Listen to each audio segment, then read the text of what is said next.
two sides did pair off in last season's tournament, and of course, it's an opportunity for Al Hilal to rekindle this rivalry with Sundowns. But I think their resilience really speaks volume. This is a side that plays in a country that has a civil war, and recently were given permission to compete in the Rwandan league just to maintain that competitive edge. Really shows you the resilience, because I mean, these are players going onto the field probably wondering whether a relative at home has been killed or not, but still manage to go onto the field of play, concentrate, and get the results that are needed to progress to the CAF Champions League group stages. It shows remarkable resilience on the part of Al Hilal, and that's why I put them alongside the fact that they have been competing favorably also as far as the CAF club competitions are concerned, consistently making the group stages and sometimes even making the knockout stages as a real force, and probably the second best team alongside Sundowns in this particular group to progress. St. Edouard Lupopo, well, I think everybody, when they speak about Lupopo from the DRC, they normally think about Tupuezo Mazembe, who have won the Champions League a couple of times in the past, and St. Edouard Lupopo probably is not the biggest name that you think of in the DRC, and that's the reason why I think it's more likely that this will be a learning curve for them instead of getting the results that can propel them to progress to the latter stages. Let's move on to Group D, which comprises Esperance, Simba from Tanzania, Petro Atletico, and Stade Malien. I think this one is more evenly balanced, but my outright favorite will be Esperance. Of course, we did see them as one of the 4 representatives from the African continent making it to the FIFA Club World Cup. And again, I think that amount that they've managed injected into their coffers, I think it will help them recruit better players in this regard, and I think they will be a cut above the rest in this particular group. I think they will be joined by Simba because of Simba's exploits. I think in the last couple of seasons in the CAF Champions League, they've really shown that they are a force to reckon with coming out of East Africa. Stade Malien from Mali making their debut at the group stages, one of the 4 sides, incidentally making their debut in the group stages of the CAF Champions League. Ironically, for Stade Malien, it's the 20th attempt for them just to make it into the group stages. In the 19th previous occasions that they've had an opportunity to make it into the group stages of the Champions League, they have failed. So it's been a situation of learning from past mistakes and past defeats for them to get to this particular stage. However, I think that making it into the group stages will prove to be a tad too far. For Angola, Petro Atletico, I think a similar situation with other many countries on the African continent. Their best players normally leave the country, and that I think is the Achilles of Petro Atletico in this particular regard. I think many of the times we've seen Petro Atletico, Petro Luanda perform very good in the CAF Champions League, but for now I think their squad doesn't match up to the squads of Esperance and Simba in this regard. So just to recap, I think Esperance and Simba will progress from Group D. Sundowns and of course Al Hilal from Group C will progress. Al Ali and Young Africans to progress from Group B, and of course Pyramids and Berkane from Group A to progress to the quarterfinals of the CAF Champions League. I think it's quite important to mention as I end my prediction on the CAF Champions League sides to progress to the quarterfinal, to make mention that all the 16 teams that did make it to the group stages of this year's competition received $700,000 from the Confederation of African Football as part and parcel of monies to help the teams operate, but also that money can be used to buy players to strengthen the squads. Now, what is important is the fact that 6 matches will be played in the group stages. 3 matches will be played before the transfer window is open between the 1st and the 31st of January, and that means that sides can spend that money to strengthen their squads. So it could be a situation whereby you see two different sides of all these club sides during the course of the group stages, because some of them wouldn't have had the opportunity to spend that money, strengthen their players ahead of the group stages. That kicks off a little bit later on this particular year. So that's my prediction, and I enjoy the competition as we look forward to crown a new champion, or possibly Pyramids retaining their championship at the end of the 2025-2026 CAF Champions League tournament. Isaac, thank you so much for having taken time to talk to Channel Africa. The views of soccer expert Isaac Chipatanga. I also have with me Wezi Mazunda, sports analyst. Wezi, we are looking at the draws that were conducted by the Confederations of African Football, CAF, as in regards to CAF Champions League. Wezi, we know that Group A has got RSB, Berkane, Pyramids, Rivers United, Power Dynamos. Group B has got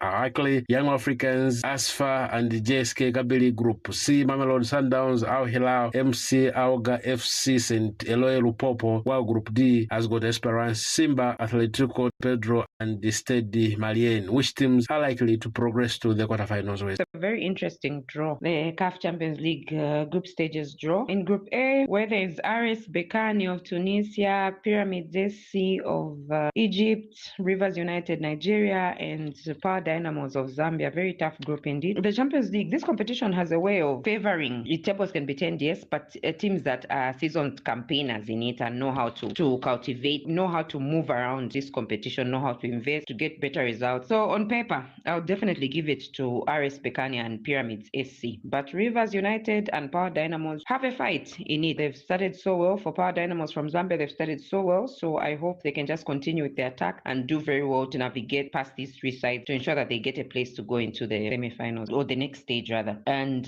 for Group B, Al Ahly, Young Africans, Asfar, JSK, a group of seasons campaigners already. Al Ahly reigning champions. So that tells you a lot. Them automatically they move through. They go through to the next stage. Young Africans, ASFAR and JSK will have to fight it out for the second slot. Group C, Mamelodi Sundowns, runners-up in the last competition. I give it to them to go past this stage. Al Hilal, MC Alger, and Lupopo will have to fight it out for the second slot. And finally, Group D, Esperance of Tunisia, Simba, Tanzania, Atletico Petroles, and Stade Malien from Mali. Atletico Petroles should be from Angola. Very interesting sides, experienced as well. I give Esperance to go through from this group as group leaders, but eventually they'll go through to the next stage. Simba, Atletico, and Stade Malien will have to fight it out to get out of this group as the second team. Wezi, as always, thank you so much for having taken time to talk to Channel Africa. Thank you very much. Wezi Mazunda talking to us. Today we are looking at the draws for the group stages of the CAF Champions League, which were conducted earlier this week by the Confederation of African Football, CAF, in South Africa, with these mouth-watering fixtures that we have. And today we were asking which teams are likely to progress to the quarterfinals of the CAF Champions League. We had the soccer expert Isaac Chipatanga and soccer analyst Wezi Mazunda for Channel Africa Sports. Namchana from Zambia. 14:38 Central African Time. If you have just joined us, a very warm welcome to Africa at Play, the continent's best sport and music destination. Thank you to Namuchana and the football pundits talking about our topic of the day, where we are zooming into the CAF Champions League group stages, and they've unpacked all the different groups with Isaac Chipatanga, a football expert, and Wezi Mazunda, the award-winning journalist, with Mr. Chipatanga thinking that Mamelodi Sundowns will undoubtedly make it to the quarterfinals and other big guns on the African continent. Let's update you about different fixtures that are happening on the African continent and globally. In the Nigerian Premier League, we've got matches that are taking place today, and we also have matches in the Zambian Super League with the Kitwe Derby on top of the agenda, where Nkana FC will take on Power Dynamos, and that match is happening at 3 p.m. Central African Time at the Levi Mwanawasa Stadium. Let's look at the Kenyan Premier League fixtures that are happening today. We've got a match between Kenya Police and Gor Mahia, and this match is at 1400 tomorrow, as well as a match between Ulinzi Stars versus Shabana at 1300 Central African Time. AFC Bonnet takes on Matara United, and that match is also taking place tomorrow. There were two matches that were postponed that were supposed to happen today between Posta Rangers and Mara Sugar, as well as AFC Leopards and Morang Cecil. But there is a match that kicked off at 2 p.m. Central African Time, Bandari FC versus Sofapaka. We will continue to update you on all things Africa at Play, different fixtures from the African continent and globally. 14:40 Central African Time. We take a short break. We will be back with all things Africa at Play. Nkhanza zokhudza amuna ndi azimayi kapena kuti gender-based violence, GBV, zikuwononga mioyo komanso kuphwasula midzi. Zikuchitika m'manyumba, m'masukulu, malo ogwirira ntchito, ndipo kwambiri mwakachetechete. Koma sizikuyenera kupitirira. Mukazimva yankhulani. Ngati mwakhuzidwa, funani chithandizo. chifukwa kusachita chilichonse sikuthandiza. Mverani kuma wireless onse 10, asanu ndi anayi a SABC kuchokera lachitatu pa 23 mwezi uno wa Julayi kuti mumve zokambirana, malangizo, masewero, zionetsero za maphunziro ndi mafunso okhuza nkhanza za amuna ndi azimayi ndi akatswiri, anthu opulumuka ku nkhanzazi, okhazikitsa lamulo komanso dziko lonse lokhuzidwa ndi nkhanzazi. Zonsezi pa wireless yomwe mumayikonda ya SABC. Imbirani pa nambala 0800 428 428 kuti munene za nkhanzazi kapena kupeza chithandizo. Nkhanza zokhuza amuna ndi azimayi zimatha ndi inu. Uthenga ukufikani kuchokera ku SABC. Live every Saturday and Sunday from 2 to 5 p.m. Central African Time. 14:41 Central African Time. If you have just joined us, a very warm welcome to Africa at Play, the continent's best sport and music destination. We are on DSTV Audio Bouquet Channel 802 or OpenView 628 if you are in South Africa. Alternatively, you can connect with us from anywhere you are online on channelafrica.co.za, also available at your fingertips on SABC+. It's another thrilling weekend of football action, and all eyes are on the English Premier League, where 5 blockbuster fixtures headlines today's lineup. Kicking things off at 12:30 p.m. it is Tottenham versus Manchester United, a clash that promises fireworks, with United showing signs of resurgence in recent weeks. Later in the day, the action keeps rolling as Everton takes on Fulham, West Ham battle with Burnley, while Sunderland face Arsenal and Chelsea host Wolves, a packed Saturday full of Premier League drama. But that's not all. Sunday serves up another football feast with 5 more exciting encounters. Crystal Palace versus Brighton, and Aston Villa takes on AFC Bournemouth. Brentford meets Newcastle, while Nottingham Forest have a meeting with Leeds United, and a massive showdown between Manchester City and Liverpool. Plenty of stories to tell, plenty of passion on display, and it's all happening across England's top flight football. Our UK-based sport correspondent Gershom Sajinyati caught up with Abi Afolayi, a proud Arsenal supporter who believes this could finally be the Gunners' year to lift the Premier League trophy after a long wait. Arsenal currently top of the table with 25 points, 6 clear of second place to Manchester City on 19, with Liverpool close behind on 18. Abi, a Nigerian living in the UK, shared his optimism about Arsenal's strong start, but also acknowledged there's still a long road ahead, with City and Liverpool hot on their heels. He also had encouraging words for African teams vying for World Cup qualification, notably Nigeria and South Africa, who he believes can make the continent proud on the global stage. Abi, it's not the first time that we have talked about Premier League football, especially for the South African program, Channel Africa Sports. So far in the Premier League, there's a lot of talk. The bookies are sort of leaning that Arsenal will do wonders this year. They are like the favourites to win because they've been playing good football so far. Yeah, absolutely. I mean, it's been very impressive. I think Arsenal this time have realized that it's important that they put some money on the good legs, and I think they've done it really well this time.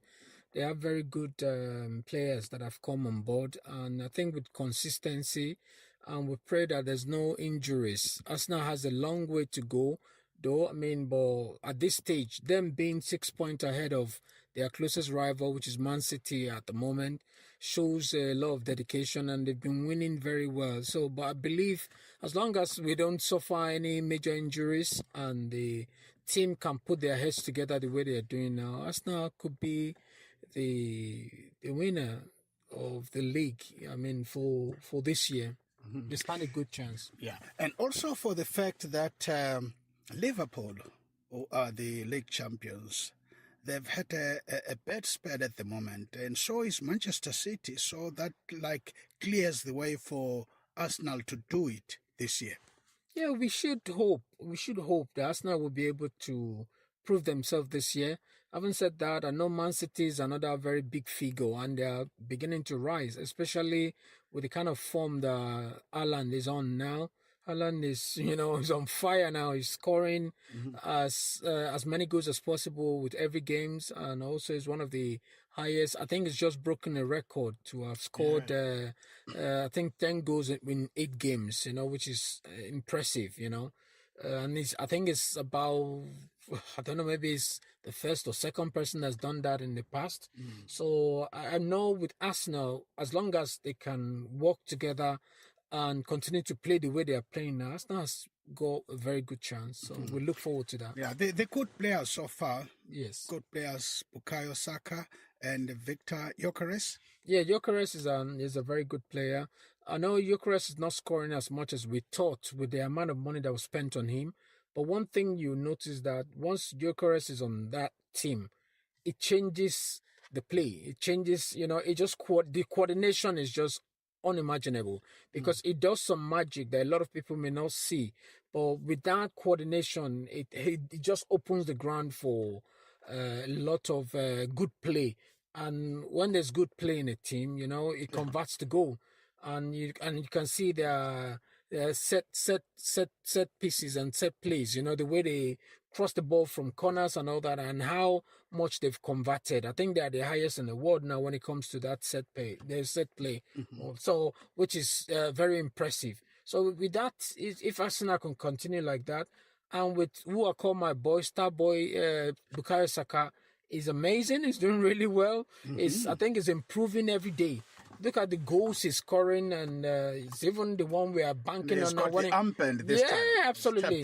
And when it comes to penalties, it's just a masterpiece. So I know that if he continues, God willing, with him not suffering any injuries. I think injuries was the setback we had with him recently. Yes. As long as he continues like this, I think we have a chance. And again, with our back, the guys on the back, which is the defenders, the likes of Saliba, Gabriel Magalhaes, and the new guys that have come in on board as well. We do stand a big chance. Eze, another very good input, and we can see the moves. He's doing those runs. I mean, each time I see him play, it reminds me of the time of. I want to remember this guy that came from Southampton then.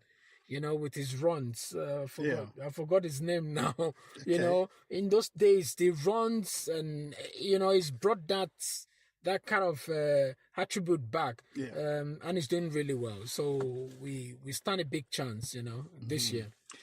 What do you think about Manchester United? They seem to be having problems. They've got a lot of money. Yeah, I think Manchester suffers a lot of problem internally, and Mourinho has already said that a few times, that the problem is not really the coach. The problem is the mindset of the board, of the management, and things just need to change internally. But I think with the kind of confidence that's put on the coach recently by the owner, saying that they want to give him another 2 years to try. So, and since that statement was made, I think it's brought a bit of a boost into the team. And they're beginning to, do very well. I mean, like the last 3-4 games they've played, you can see, and even though they've not won everything, but they've drew very well. But you can see changes in the moves. The people like Mbeumo, and all that, and the new guys, they're beginning to show the skill. And because I think what I noticed with Man U is the structure. The things are a bit institutionalized before, but now if you give the guys freedom to play, they tend to come out. Look at Amad Diallo and those boys. If you give them the chance to play, they do wonders. I mean, look at our boy that left. The goalkeeper that left. Onana. Onana was like rubbish when he was in Man U. Everybody was like, "Who is this guy?" But look at him in it's a Besiktas that's gone to now. Yes. He's saving so much goals. He's always the best player. And on each time they play on the team, he's always the best player. So what has changed? What has the Onana we experienced in Inter before Man U bought him It's now back. So there's something, the institutionalized way of playing, because they will say, oh, this is the way we play, but give them freedom. And I think Amorim is beginning to understand that now, and the team are flourishing. So yeah, I hopefully wish them luck. they will catch up. Yeah, one other thing, Manchester City, I realized that Kolo Toure is one of the assistants there. Yes, absolutely. Yeah, Kolo Toure has been with them for a long time. You know, he's the one doing the job of Arsenal's what's Arsenal's manager now? Mikel Arteta. Mikel Arteta he's playing the role of Mikel Arteta with Guardiola now, and he's doing really well. So I know, I think it too. I don't know if he got a job or not. Yeah, so at the point, so he's got a good future. Yeah, I know he got a job with Wigan, but he was sacked within a short space of time. Yeah, but there was a time when he was the Leicester City assistant with Brendan Rodgers. He did a very good job, and there's talk that maybe at some point he could become the national team coach for the Ivory Coast. Yeah, absolutely. Anything could happen. So, I mean, him training under Guardiola, you know, it may be the Arteta of tomorrow, you know. I mean, even when Arteta came to Arsenal, everybody doubted him now. Can this young man do this? And he struggled a bit, but over time, you know, he's beginning to progress. And I think it's important that anywhere you go to, especially as a black-skinned player, it's important that the management or the board is right behind you, because a lot of times it's like a testing ground. What can he do? What can he do is the art is what people look, but they don't look at the potential. Give him time, let him, you know, show his skills, give him freedom. You can't hire a manager and then be telling the manager who to play, how to play, you know. And I think that's the problem that most of the foreign managers have. If they don't believe in you that you can do it, they want to also tell you what to do, and that creates a lot of problem, because managers are not free. They can't decide, because you play who you want to play and you lose and everybody's against you. Why did you? It's because you play that player. It's because, so at the end of the day, it doesn't create that kind of flexibility and fluidity that managers want to play, you know. And for you to have to be the manager that will say, no, I want to play who I want to play, you have to be as strong as somebody like Mourinho. You know, if you're these young players, you're going to struggle. And that's where I think people like Toure is struggling. And let's move on to Liverpool, the defending league champions, their manager, Onslaught. Yeah. Do you think he's doing a good job? I think it's amazing. He's doing really well at the moment. It's just that I think they are struggling now. There's been a few issues around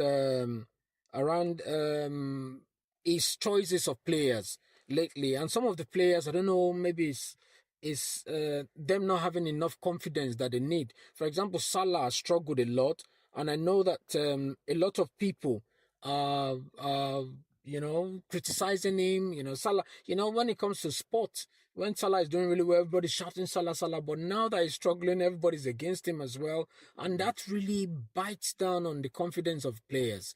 If the whole world is against you, you know, you just see that Salah, there are some goals he should score. You know, there are clean goals, but Salah struggles because of confidence, you know. So we just need to keep encouraging these players. And I hope the manager can get good, the psychologist to speak to these players and just reassure them that, man, you're doing well.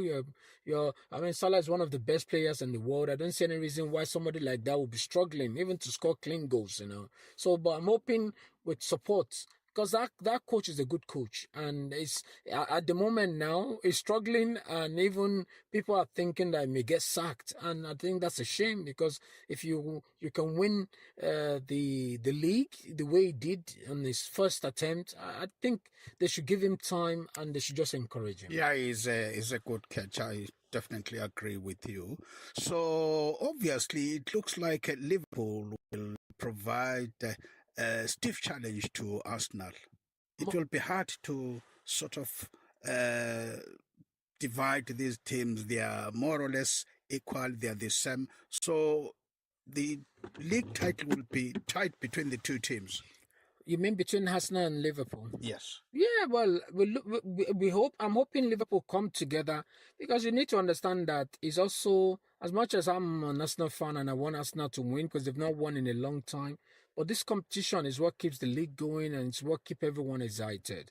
We want to see who can compete with who. I believe that the way I'm looking at things, apart from Arsenal that are doing fantastically well now, I think Man City is another one we need to be scared of. Man City is coming hard. Haaland is on fire, and Haaland can single-handedly push that team. And apart from Haaland, we still have other players within the team that are excellent. I mean, Rodri is back now. We know him to be the best player in the world. Winning Ballon d'Or. Is it 2 years ago? Yes. Last year? Not this year. Dembele this year, but he won the last one. So people like that, when they are in form, Man City can do damages. So, but Arsenal, as long as they continue to be consistent and winning games regularly, at this time, they were starting to have confidence in Arsenal. At this time, Arsenal is already beginning to fall apart. Because I was saying to my son when he asked me a few months ago, I said, "Do you think Arsenal can win it?" I said to him, "We'll see. If Arsenal can stay consistent till Christmas, then I'll begin to have confidence." But so far, they've not faltered. By October, now Arsenal is losing games everywhere and there. But at the moment, they're stuck together. But I think one thing that's also helped is Arsenal has got at like 2 or 3 teams now. They have fantastic players they're not even using. People like Merino, like in Cap, and all those guys that are just come, they can form another team and will succeed very well. So that's what we need. Once 1 or 2 players have injury, Arsenal just falls apart. Yeah. Let's just conclude about Nigeria, just a bit about Nigerian football. Yeah, I think my boy Osimhen is doing really well now. I mean, I personally rate him as one of the best players in the world. The Champions League they played last week in his club in Galatasaray. Actually, I was in Turkey to see him in May in that they played. You can see he's got an hat-trick, and that's his first Champions League hat-trick. So with that boy in the Nigeria, and also the last game he played, I think against Rwanda that Nigeria played, he scored an hat-trick as well. That boy is fantastic. It's when I see him, it looks like what's this animal? The one with the white and red, white and black zebra. It looks like a zebra. Yes. It looks like a zebra. It's like that. Yeah. It's so clinical. It doesn't make too much mistakes. He's in top form. So with him in Nigerian team, I think Nigeria has got chance. But I'm glad South Africa qualified. Automatically. But also with Osimhen's power, we're also in the playoffs. So let's see what happens. I'm hoping Nigeria can qualify, because Nigeria being able to qualify just adds some class to the World Cup. Everybody just want to see, big teams like that, especially from Africa. When you talk Africa, we're looking at South Africa, Cote d'Ivoire, Nigeria, Cameroon, and Ghana is there now too, It just adds class to it. And we just want to see Africa beginning to, even if we're not lifting the trophy yet, but let us be able to get to that point where they say Africa is, at that stage. Thank you. Thank you very much. Live every Saturday and Sunday from 2 to 5 p.m. Central African Time. 14:58 Central African Time. If you have just joined us, a very warm welcome to Africa at Play. In the first hour, we got to speak to Karen Greenleaf, who is the brand director at the Carling Black Label, the sponsor to the ongoing Carling Knockout semi-finals, where Richards Bay FC is up against Orlando Pirates. That match is happening at the iconic Moses Mabhida Stadium, kicking off in less than 2 minutes at 3 p.m. Central African Time. Tomorrow there's another match between Abafana Westend Golden Arrows up against Bahlabane Bantu Marumo Gallants, also taking place at the same time at 3 p.m. Central African Time. We will continue to update you on different sporting action that's happening today. And of course, the Box of South Africa, 4-time world champions, takes on France at the Stade de France at 22:10 Central African Time. And that's how we say goodbye to the first hour.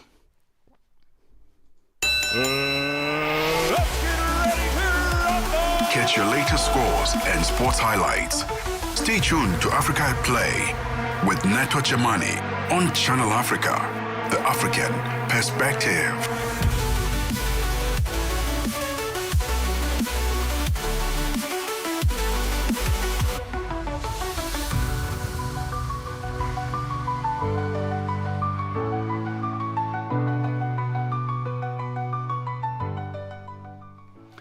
1500 Central African Time. This is Africa at Play. We are live every Saturday and Sunday from 2 to 5 p.m. Central African Time. If you have just joined us, a very warm welcome. It's time for sports news, kicking off with rugby news.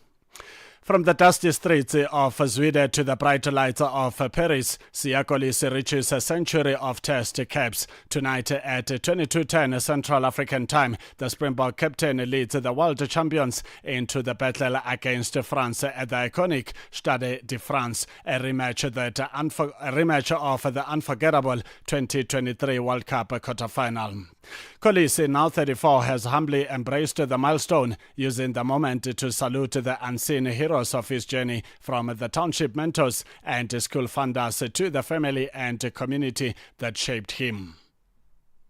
How I feel, I'm very proud and I'm honored, and I'm actually grateful and thankful to everybody who's played a part in my life, because I think without my community, first of all, they say like ukuliswa ilali, and I've been helped by so many people and so many different people from different walks of life. But I think the foundation of who I am is definitely from Sweden, the people of Sweden. Not just Sweden, actually, Lokshin in general, because Iafana, New Bright, Iafana, Kwazakele, or whatever, and we all grew up the same. And I think if the people there didn't parent me like they were my parents, when I made mistakes, when I was doing stupid stuff, they take you, they give you a quick smack, and they take it to your house, and you get another smack for whatever you do. And I think for the teachers who believed in me at school, Mr. Erickson Wikumawawa, he played a huge role in my rugby career. He used to drive me. I didn't have a car, couldn't afford transport. Mr. Eric would drive me to the trials and everything, and then took me to Grey. And then Mr. Andrew Haidakis after that took over when I got to Grey. And obviously Vincent May, who paid for my whole schooling, who's actually here. He came from America for this game. And there's so many other people that I've met, I probably haven't mentioned, but my grandmother too is not with us anymore, who I would have loved to be here and experience this with me. Kolisi will join an elite league of boxers who have earned over 100 test caps, including Eben Yedzabeth with 138, Victor Medfield 127, Brian Habana with 124, Tendaim Tawarira 117, John Smith 111, and John De Villiers with 107, Percy Montgomery with 102, and Willie Leroux with 101. The skipper also gave props to coaches and teammates in the professional ranks for the opportunities afforded to him, as well as the backing they've given him to reach this special milestone. But also in the rugby environment, Coach Rassi has been immense. He gave me my first contract on Freaky, helped me get through that as well. So, and this team has just and Coach Hanika also, I want to mention, who gave me my first opportunity, my first game. Coach Alistair also backed me, gave me my first start. And and Jack, of course, who I played under. Everybody who's played a role, and all my club coaches as well. Everybody has played a huge role to the person that I am, and I've taken lessons from everybody. And there's a lot of coaches who could have chased me away, including Coach Rassi, but stuck with me and just advised me and kept on backing me. And finally, I did learn my lessons, and I just put my head down and started working. And I'm grateful, and to all my teammates from childhood to where I am today, I am super, super, super grateful. There are also millions of supporters back home whom the loose forward will be carrying with him to the park, and hopes to deliver a worthy performance at number 6 to make everyone proud. I carry all these people with me when I go and play, with all the South Africans who expect so much for this team because they've seen what we are capable of. And I take that with me, with this team, but I'm not doing it alone. I'm doing with 22 or 40 or 50 other people in the squad, including the coaching staff as well. So, yeah, it's a huge honor just to wear the green and gold jersey. That's what I've always said for me. Captaincy or anything like that, it's just to put on the green and gold jersey. It's less than 1,000 Springboks, if you think about it. So it's a huge honor. Not many people get to do this, but to wear it 100 times is also like super special. On the occasion itself, Kolisi insisted there has been no special air surrounding the build-up to this evening's fixture, with a focus firmly on the team's preparation and performance against the Les Blues. Yeah, it's been like that. It's been very chill, coach, this week. It hasn't been... Like, I think if we're at home, it would be a little bit different. I think I would feel, but I do feel in the team. But for me, the most important thing is what we do as a team tomorrow. And I think after that's what we always say. Like, the team comes before the individuals. And it's the same as today. It doesn't matter the milestone. If the team does well, then your milestone will be special anyway. So all we want to do tomorrow is do our best to give ourselves the best chance to win. So, yeah, it's been like that this week. It's been very calm. I'm fortunate to have my kids here and some of the people that have been supporting me over the years. So it's been really special in that way.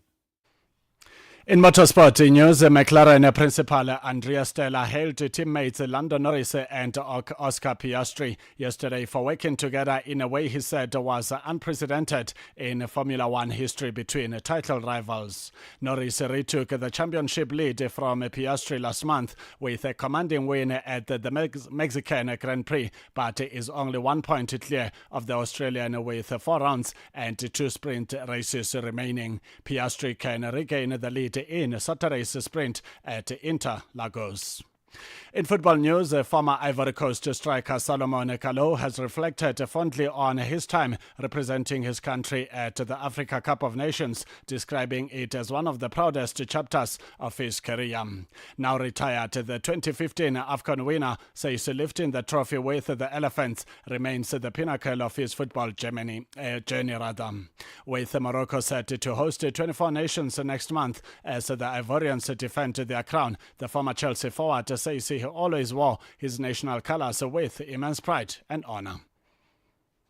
Participating in AFCON is representing your nation, representing your country. I think for us coming back, play for Cote d'Ivoire, representing Cote d'Ivoire in AFCON was something special, you know. And I could see the excitement of Didier, Yaya, myself, Javinho coming back home and wearing that jersey, going to the African Cup, because we wanted to win it for our country. Former Ivory Coast striker Kalou adds that the competition that has made great strides over the years. Yeah, it looked very different from when I started. I think now a lot of things improve. The stadium improved, the organization improved, and it give it the opportunity for, you know, even the kid from the African kid who didn't grow up in Africa and have no relationship with Africa want to come back to play that competition, because we elevate that competition. You have such a legend that participate in that competition that contribute to also make that competition appealing. And I think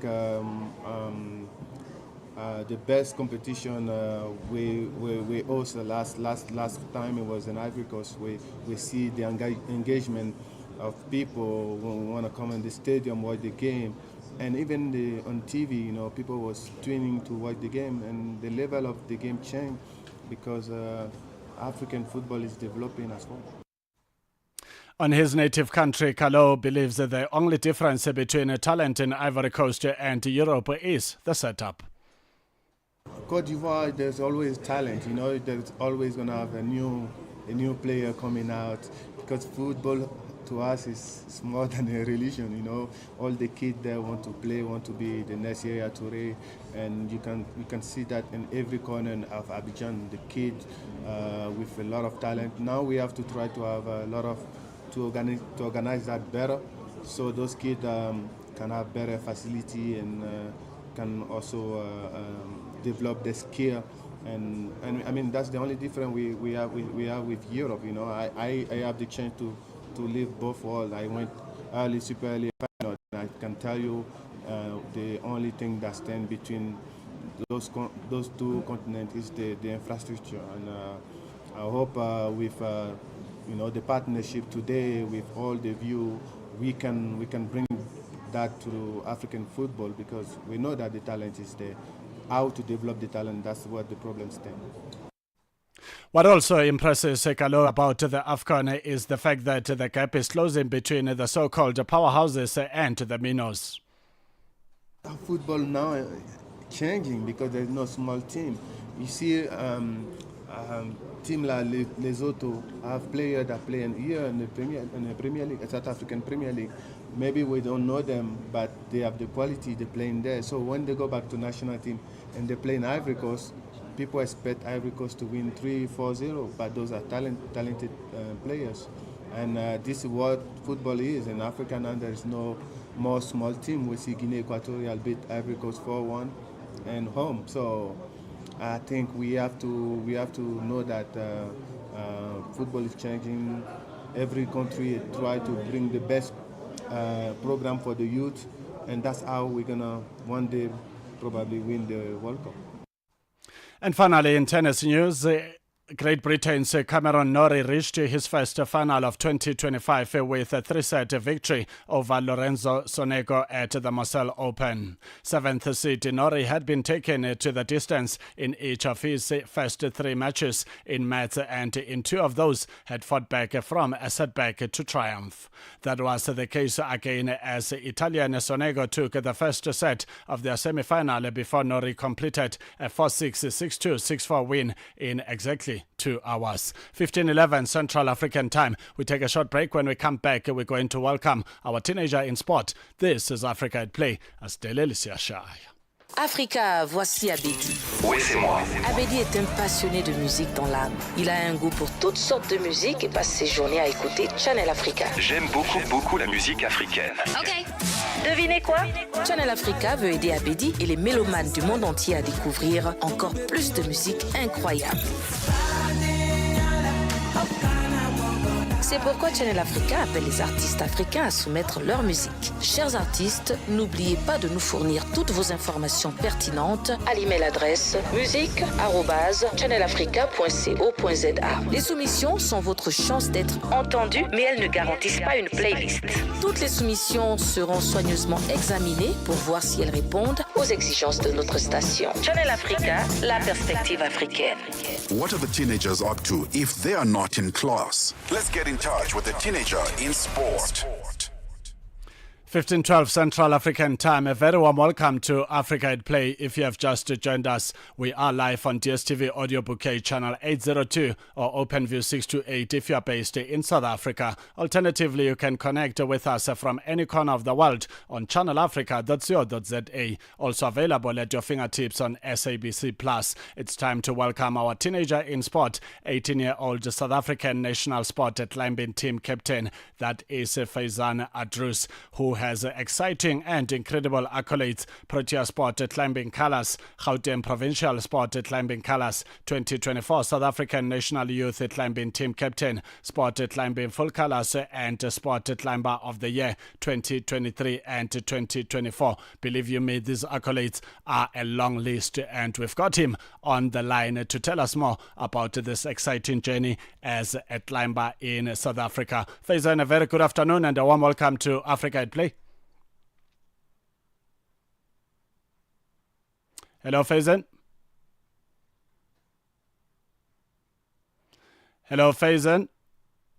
It looks like we're having a challenge with that line from Faizan Adrous, our 18-year-old teenager who is a South African national sport climbing team captain. Faizan, can you hear me? If you can, please do join us on Africa at Play. A very warm welcome. All right, we'll try and re-establish a better line with Faizan Adrous, our teenager in sport, to find out more about his exciting journey. For now, let's go to the dance floor. Every voice matters. Every moment counts. Celebrate life with Channel Africa. The African perspective. Now in your pocket.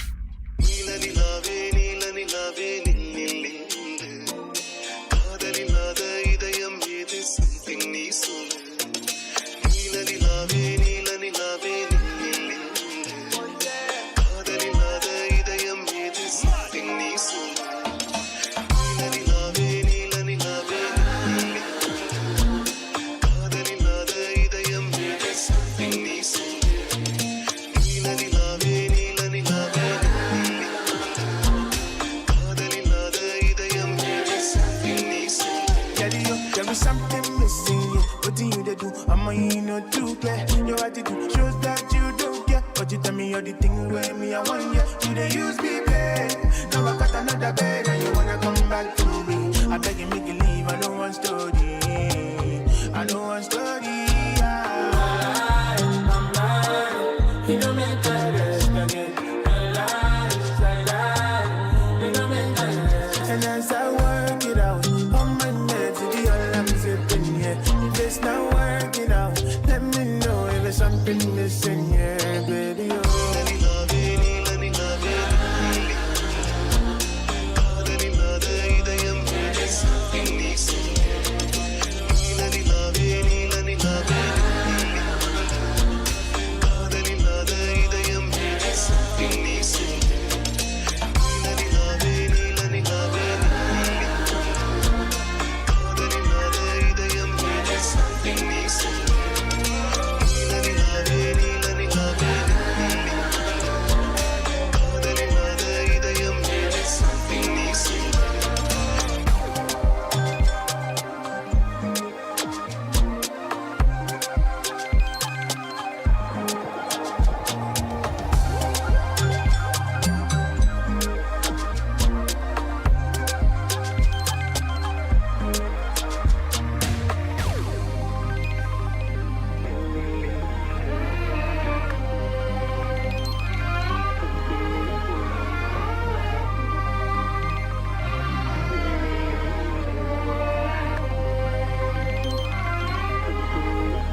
Live every Saturday and Sunday from 2 to 5 p.m. Central African Time.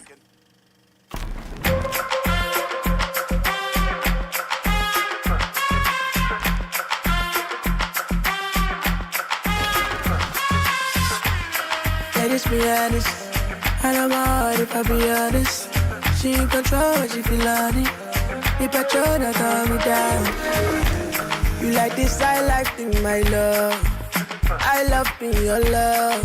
I'm tryna show you up. You are comforter. She really the A-list girl. She really my favorite girl. I'm loving the way you twirl. You twirl in the Maybach. She really the A-list girl. She really my favorite girl. I'm loving the way you twirl. You twirl. Fresh up and it on me. You can't do it slowly. You're dirty wine, would you penny for me? Take a picture in the shot sleeve. I had a feeling, one of these days you'll be there, reason I stay. When you ain't girl, you make me say, ooh, I thought crazy, yes, crazy, crazy. You are amazing, girl, you're amazing. Yeah, sweet chocolate, I want buy. They say I love it, better make a man fight. Hey, for that girl, hold up. Who better than? Bring her my own, my girl fine like it at a bang. I like the way she boogie down. Give me booty bounce, make her elevate up right now. Keep pushing and pressure. Give her that girl later, sharp like saber. My girl so fine. Give me the T1. I like the way you twirl.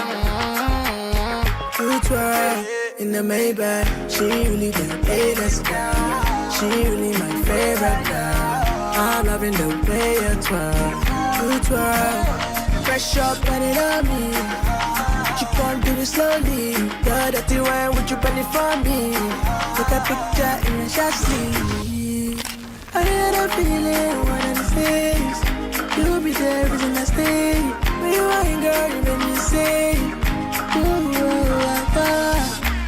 Yeah, you're pretty, my girl. Turn up the night, turn up the dance floor. I should ride the motorcycle. You know you got to kick in my drum. Ooh, I go do anything when consign my charges. Yeah, I go do anything when consign my charges. I wanna go there, take me there. I wanna go there. Where the bad thing, girl, don't take it from me. Comforter, she really the A-list girl. She really my favorite girl. I'm loving the way you twirl. You twirl in the Maybach. She really the A-list girl. She really my favorite girl. I'm loving the way you twirl. You twirl. From football fields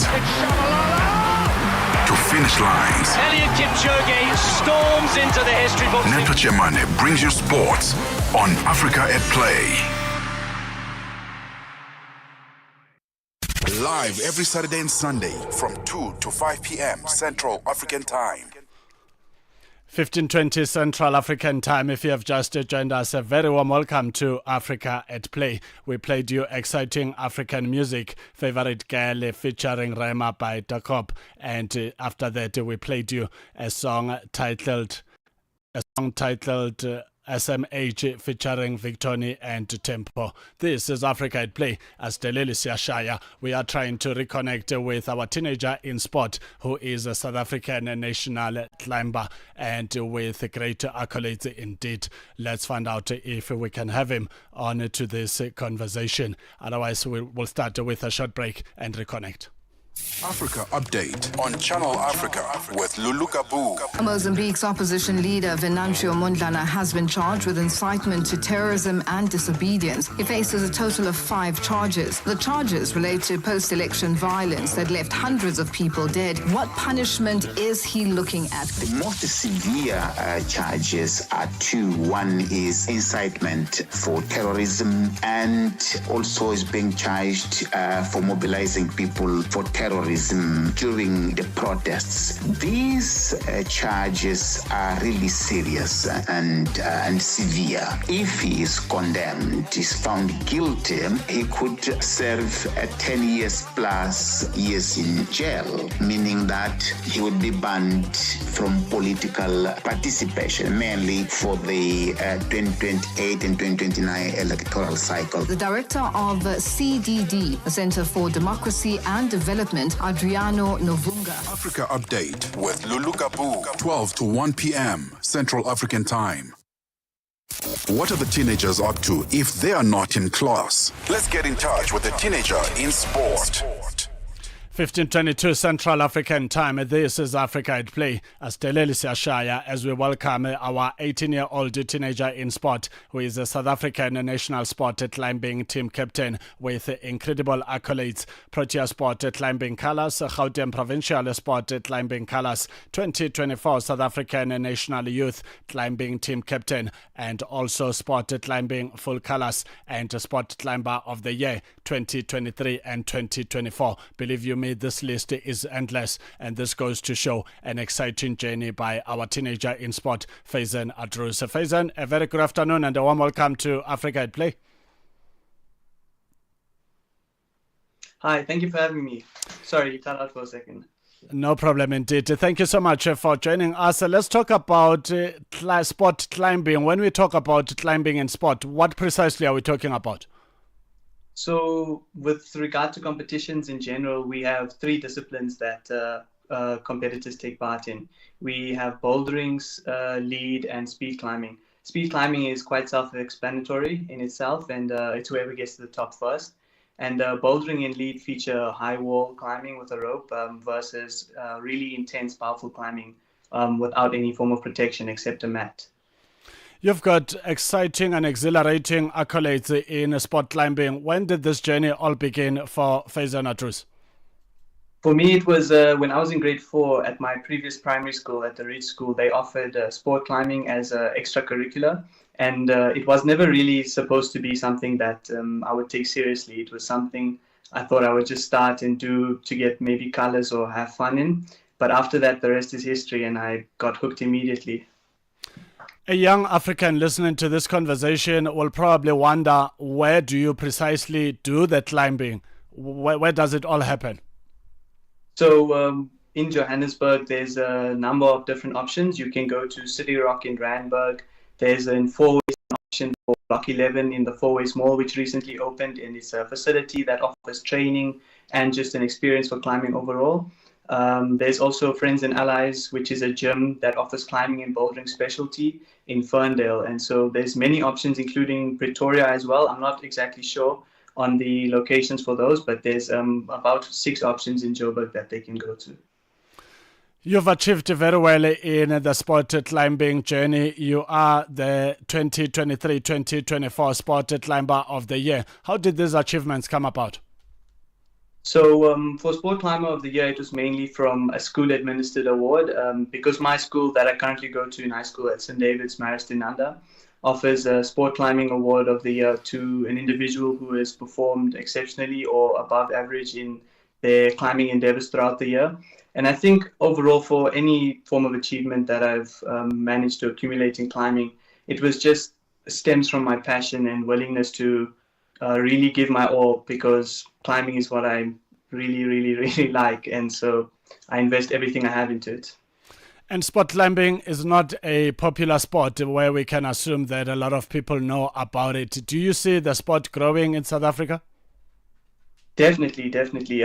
Within the last 5 years, we've seen phenomenal growth in sport climbing in South Africa. In addition to it being added to the Olympics, we've had a number of competitors being added to the overseas competitor list. We've had about a new gym opening in Fourways, another 2 in Cape Town, and including in the Eastern Cape. And so in addition to funding and just overall participation, I can see it growing far in the next 5 years as well. And Faizan, one cannot underestimate the power of sport because it opens up other doors like traveling out of the country. You've been able to participate in sport climbing internationally. You've been to Qiyang in China. You've been to Graz, Austria, London in the United Kingdom, Tokyo, Japan, Seoul, South Korea. You've been to many countries out there that a lot of people have not been able to go to. Talk to us about your first trip going to participate in sport climbing internationally. How was the experience? It was mind-blowing. To sum it up, I think it was more nerve-wracking than anything. My first international competition saw me participating in Seoul at the Youth World Championships in 2023. And upon arriving there, I think the biggest shock for me was being in a space where so many athletes just like yourself are willing to give everything that they have. And instead of being the top of, well, the smaller group of competitors in South Africa, you now have about 120 other guys and girls who all have the same goal, who are willing to do everything it takes. And so there was a lot of pressure, and not only pressure, but you also, it hits you hard reality of how hard you have to really work to be the best, and that you're not special, that you have to be willing to sacrifice everything to be the best. And you get to also witness athletes who are stronger than yourself, who are better than yourself, and that inspires you to really just start off fresh again and think that you have a lot of work to do, and it inspires you to go back home and start from ground up. If you have just joined us, we are having an exciting conversation with our 18-year-old teenager in sport, Faizan Adrus, who is a South African national sport climbing team captain who's been to about 6 countries that I've counted. Faizan, I've counted about 6 international countries that you've visited, including Texas in the United States. Talk to us about the experience. Which out of these countries that you've traveled to, where did you enjoy the most? How was the experience?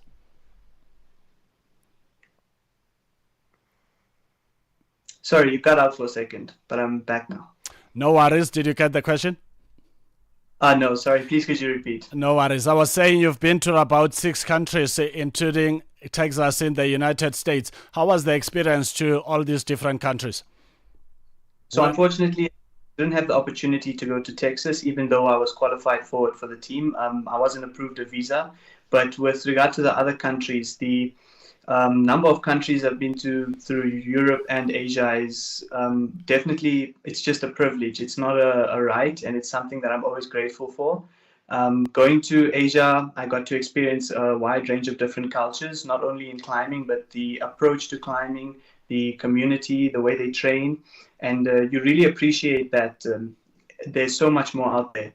And in Europe in particular, I got to experience a different group of athletes and another level of skill, from where in South Africa we might specialize in brute strength and our ability to just hold endurance on the wall. In Europe, you are exposed to athletes with more technique and more intricate ability. So that experience, through experiencing all those countries, has just been eye-opening and enlightening, if anything. You haven't been to these countries, the likes of South Korea and China. Did you get to learn those languages? Perhaps the basics of these languages? I tried my best. In China, the extent of what I could say was, hello, could I please have the chicken and not too spicy? And in Korea, it summed up pretty much the same thing, as well as hello, bye, and thank you. So we definitely tried, us in the team, being a couple of youth athletes as well. We had our fun, and we tried to learn a few unique things, but I can't say I'm fluent at all now. And with the basics that you've learned, I can see that you love your scrumptious food. How do you then say in Chinese, could I please have a chicken and not too spicy? So I will remember the basics of going bai shi de, and that's it. I don't remember the rest, but I can remember saying goodbye in Saijin and annyeonghaseyo for Korea, and thanking the other athletes and the officials for what they've done. So it was a while ago, but I still try and keep what I can. Exciting indeed. And how did you earn the captaincy belt? Because you are the team captain of Team South Africa, and this is not something that started now, but you've been at it for some time now.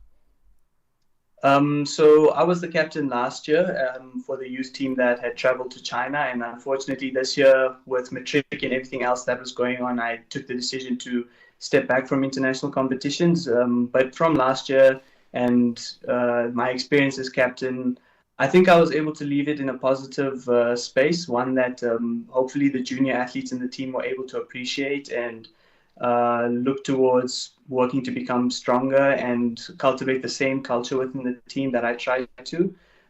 So yeah, I think it was overall a healthy environment, and one that also I tried to have athletes appreciate not only the experience of climbing and the performance you need to cultivate to do the best on the wall, but also just the comrades you accumulate overseas and the teammates you develop. So the relationships as well are really important.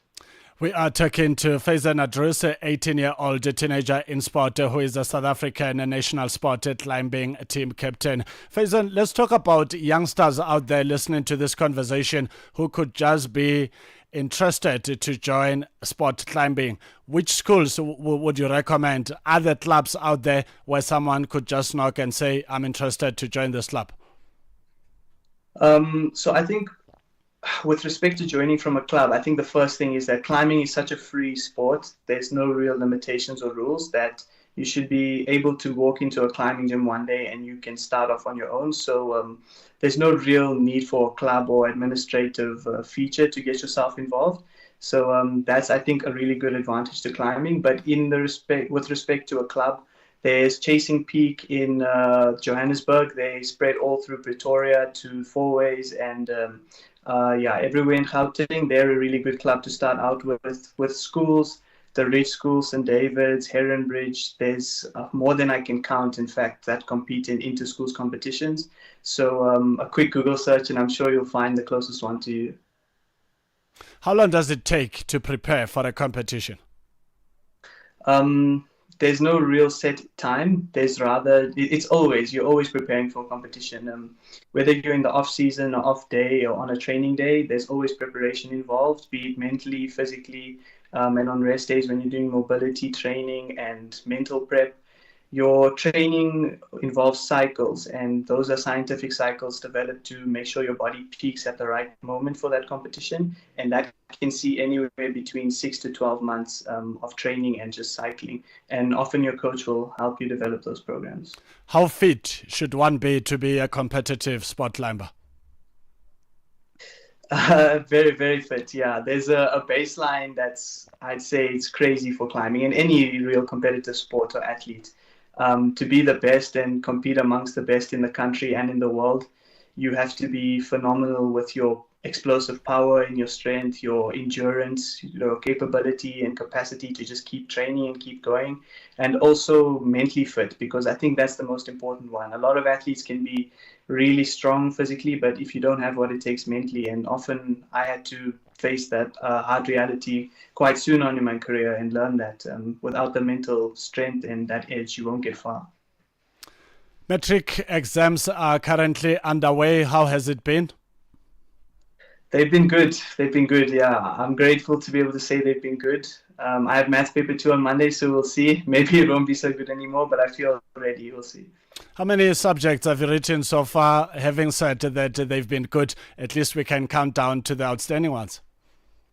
So I had 12 finals left at the end of at the start of the period, and I've written 6 so far. So yeah, I have 6 left. Oh, so you've knocked half a dozen. You are left with half a dozen. Yeah, so halfway there. Yeah, having post international competition, does this imply that although you are focusing on your examinations, do you still train, or you've also paused training and you will only resume after exams? No, so I've definitely carried on training. It's at a slightly lower volume than before, but it's maintaining the ability and strength that I developed in my previous training. But I have taken a step back from competitions this year just to focus on school and my matric. But I just keep training consistently for sure. What's your favorite subject in matric? I think it's physics, physical science, yeah. Why physical science? I'm certain there's an interesting reason. Yeah, so I can graft and memorize for subjects like history and the likes of bio. But when it comes to physics, I really, really enjoy studying for physics compared to the others and writing my exams.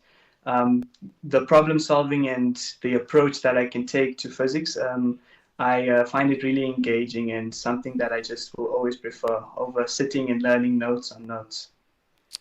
Do you have an idea of what's happening in 2026 in terms of furthering your studies, or are you one of those that are insisting on a gap year? I don't think my parents will really allow a gap year, to be honest.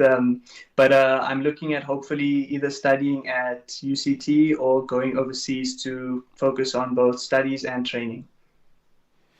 Exciting indeed. 15:36 Central African time. That's how we wrap up our conversation with our 18-year-old teenager in sport, Faizan Adrus, who is currently busy with his matric examinations, and he is the South African national sport climbing team captain, who's been to 5 countries, including China, including the United Kingdom, Austria, Japan, and South Korea. It is exciting indeed to see the traveling opportunities that comes with excelling in sport. Faizan, thank you so much. All the best with your half a dozen subjects in your matric examinations, and all the best moving forward. 15:37 Central African time. This is Africa at Play. We will be talking all things women in boxing, building up to an exciting fight that is coming up tonight, where we will get to witness two powerful fighters from South Africa. We will have that conversation after the short break. Got something to say? Are you passionate about issues that matter? Do you have a voice that deserves to be heard? Well, we've got the perfect platform for you. Call in or drop us a WhatsApp on +27 63 406 9126. And we will call you back. So you could have your say and be part of the conversation. 30 years of age. I just turned 30 on the 15th of November. So yeah, that's who I am, you know. It's not just talk. It's your chance to air your views. Share your opinion. Engage with a community that values your perspective. Follow us on our social media. Visit our website at www.channelafrica.co.za and get ready to share your views on Channel Africa, the African perspective.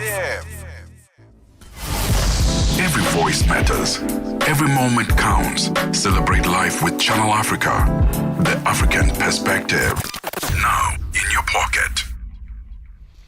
15:38 Central African time. If you have just joined us, a very warm welcome to Africa at Play. There is a big fight when it comes to women in boxing in South Africa, where Bernice Ferreira will be up against Nozipho Bell. And I got to see an interview where Nozipho Bell was singing all things positivity and confidence, saying she will walk out of that ring a victor. But it will be exciting to find out what does her opponent think about these remarks. And this is just exciting when building up to a highly anticipated boxing match like this one. Bernice Ferreira, a very good afternoon and a warm welcome to Africa at Play.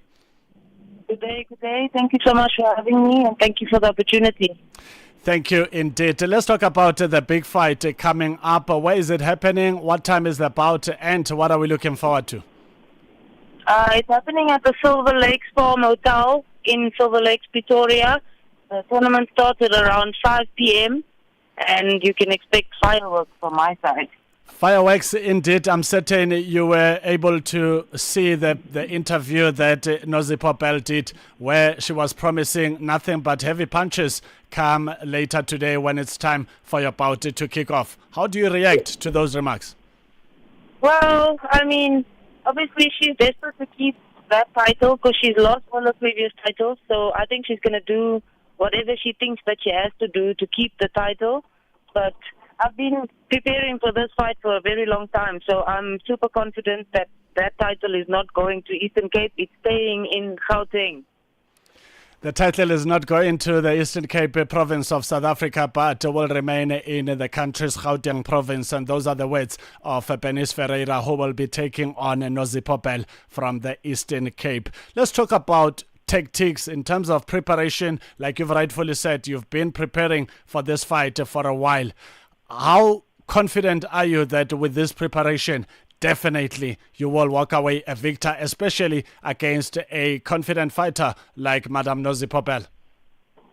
Well, Nozipho has a lot more experience than me in the pro boxing scene, but I also have experience that I gained in kickboxing that people seem to forget about, but it's fine. It works in my favor like that. And I know that she's a good boxer. She's got skills. There's a reason why she's the champion, obviously. But I'm prepared for the best version of Bell. And honestly speaking, I don't think that she's going to come into that ring in her best version. So I'm very, very confident that I'm taking that title. Do you ever get intimidated ahead of the fight or even become nervous? Not at all. Not at all. You know, I believe in myself. I believe in my skills. I believe in the work that I did with my coach. I believe in my God. And I know that if I do everything from my side, then everything will go well from my side. You know, I didn't leave any stone unturned. We prepared for every scenario, everything that can happen, anything that can change, like everything. We prepared for everything. So there's nothing that can happen that's going to make me wonder, what do I do next? Did you ever got to exchange punches during training with some of the fighters that are in your stable? Yes, definitely. We've been sparring like mad. I've been sparring with the best girls in the country, in my opinion. And honestly speaking, like, I feel like there's nothing that Bell can do that's going to throw me off my game. Let's also talk about your manager, because what a manager does behind the scenes also has an impact on what happens in the boxing ring. Colleen McAusland's management. How did you meet Colleen McAusland, and what are your thoughts on her managing style? Does it work for you as Bernice Ferreira? I was actually linked up with her through Boxing SA. When I just got my pro license, I didn't have a manager, and for a whole year I didn't have any fights because I didn't know that I need a manager to get fights for me. So BSA hooked me up with Colleen McAusland, and I'm very grateful that they did, because since then I've been having lots of fights. This will be my 9th fight, and without Colleen, obviously that wouldn't have happened.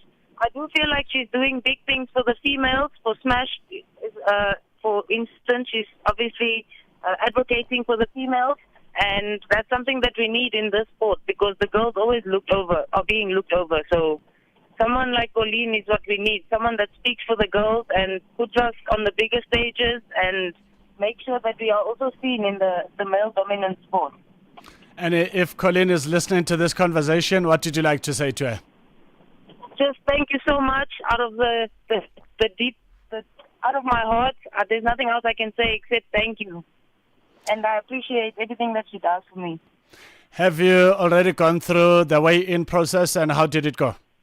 Yes, yesterday was the weigh-in. I made weight first time around because I'm a professional. I've never not made weight, so from my side it was perfect.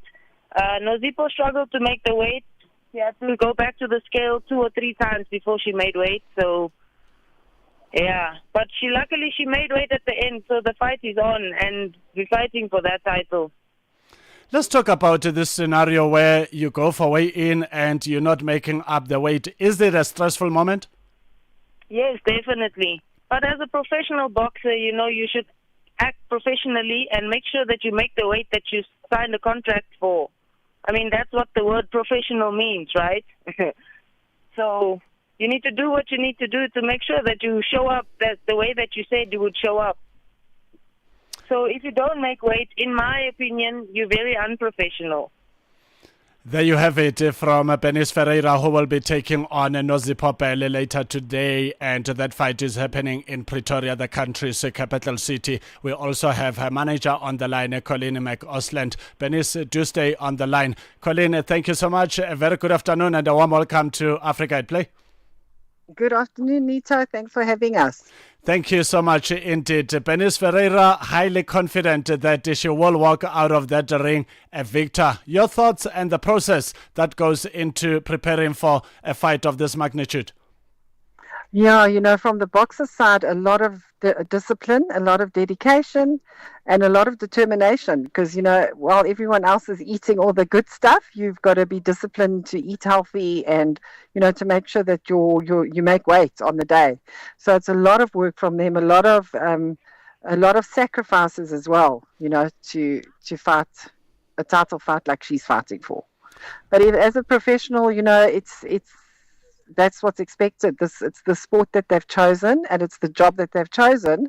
And Bernice is just disciplined and determined and dedicated. So for her, she takes it seriously. Is it also your responsibility to get as much knowledge about your opponent, about your fighter's opponent?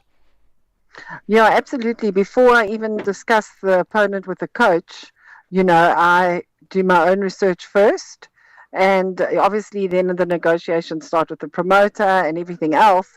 But in this case, we knew, I knew Belle. I previously managed her as well. So I do know her. And, it's a very good fight it's the South Africa ones. It's the female fight of the year that the South African fans have been calling out for. Come the end of this bout, how do you want to feel? What should happen for you to feel that way? Well, it is going to happen. She's going to lift her hand and be the new champion. There you have it. Colleen McAusland, the manager of Benis Ferreira, who will be taking on Nozipho Pele, her opponent from Eastern Cape. We endeavored to get Nozipho Pele for a comment. Unfortunately, we couldn't succeed, but nevertheless, we are happy having a conversation with Colleen McAusland's fighter, Benis Ferreira. Let's bring back Benis to the conversation. Benis, as we wrap up this conversation, when last did you have a boxing fight and how did it go? I think my last fight was about a month or two ago against Raider. What is Raider's son over here? I can't remember her surname, but she was also a former SA champ and whatever, but I beat her second round TKO, so it was a super easy fight for me. Raider Muleba, that's her surname, Raider Muleba. Yeah, so TKO victory is always a memorable one because heading into fight like this where Nozipho Pele says she will walk out a victor and you also feel the same way, I'm certain it's adding fuel on fire in terms of your confidence.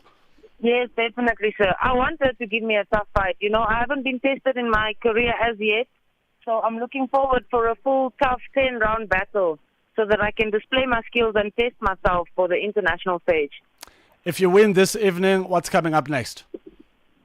Hopefully international fights. My dream is to become a world champion, obviously. So hopefully this fight pushes me in that direction and it's just another step closer to a world title. 15:48 Central African Time. That's Benis Ferreira, an opponent to Nozipho Pele, and this fight is happening in Pretoria, the country's capital city. Unfortunately, we couldn't get Nozipho Pele for a comment, but nevertheless, we are anticipating a big fight. It is one of those where South African boxing-loving fans are looking forward to it as the boxing fight of the year under the umbrella of women's boxing. Benis, before I let you go, your parting shot, what would you like to say to your fans?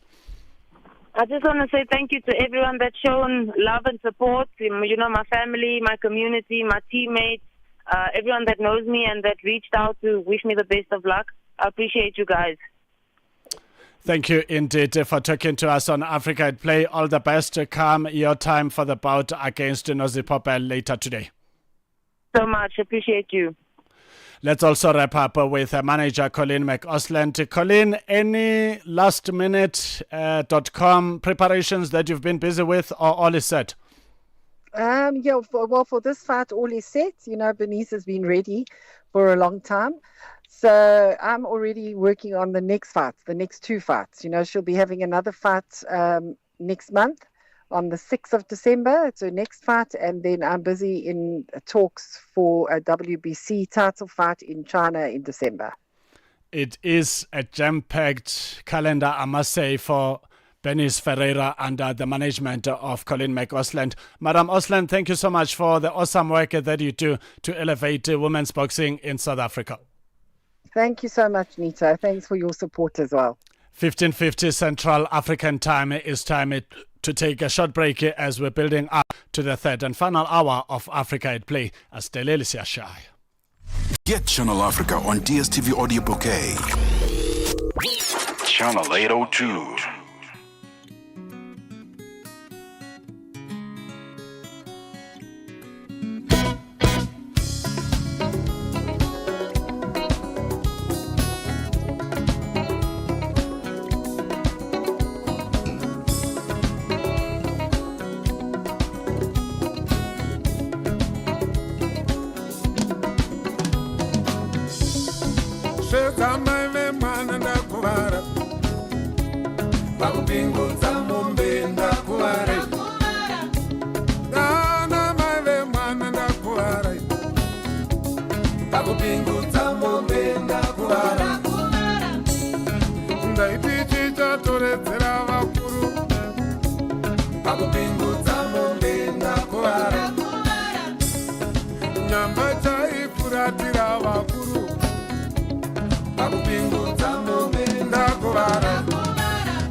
gratitude begins with a story. Find yours on Channel Africa. Now streaming on our new website and mobile app.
(15:59) Central African time. As we're saying goodbye to the second hour of Africa at Play, we played you two good African songs. Oliver Mtukudzi, the legend, saying Dakuvara, followed by Babekasi saying Phila Dlozi. This is Africa at Play, and we are now heading to the third and final hour of Africa at Play. Catch your latest scores and sports highlights. Stay tuned to Africa at Play with Neto Chemane on Channel Africa, the African perspective.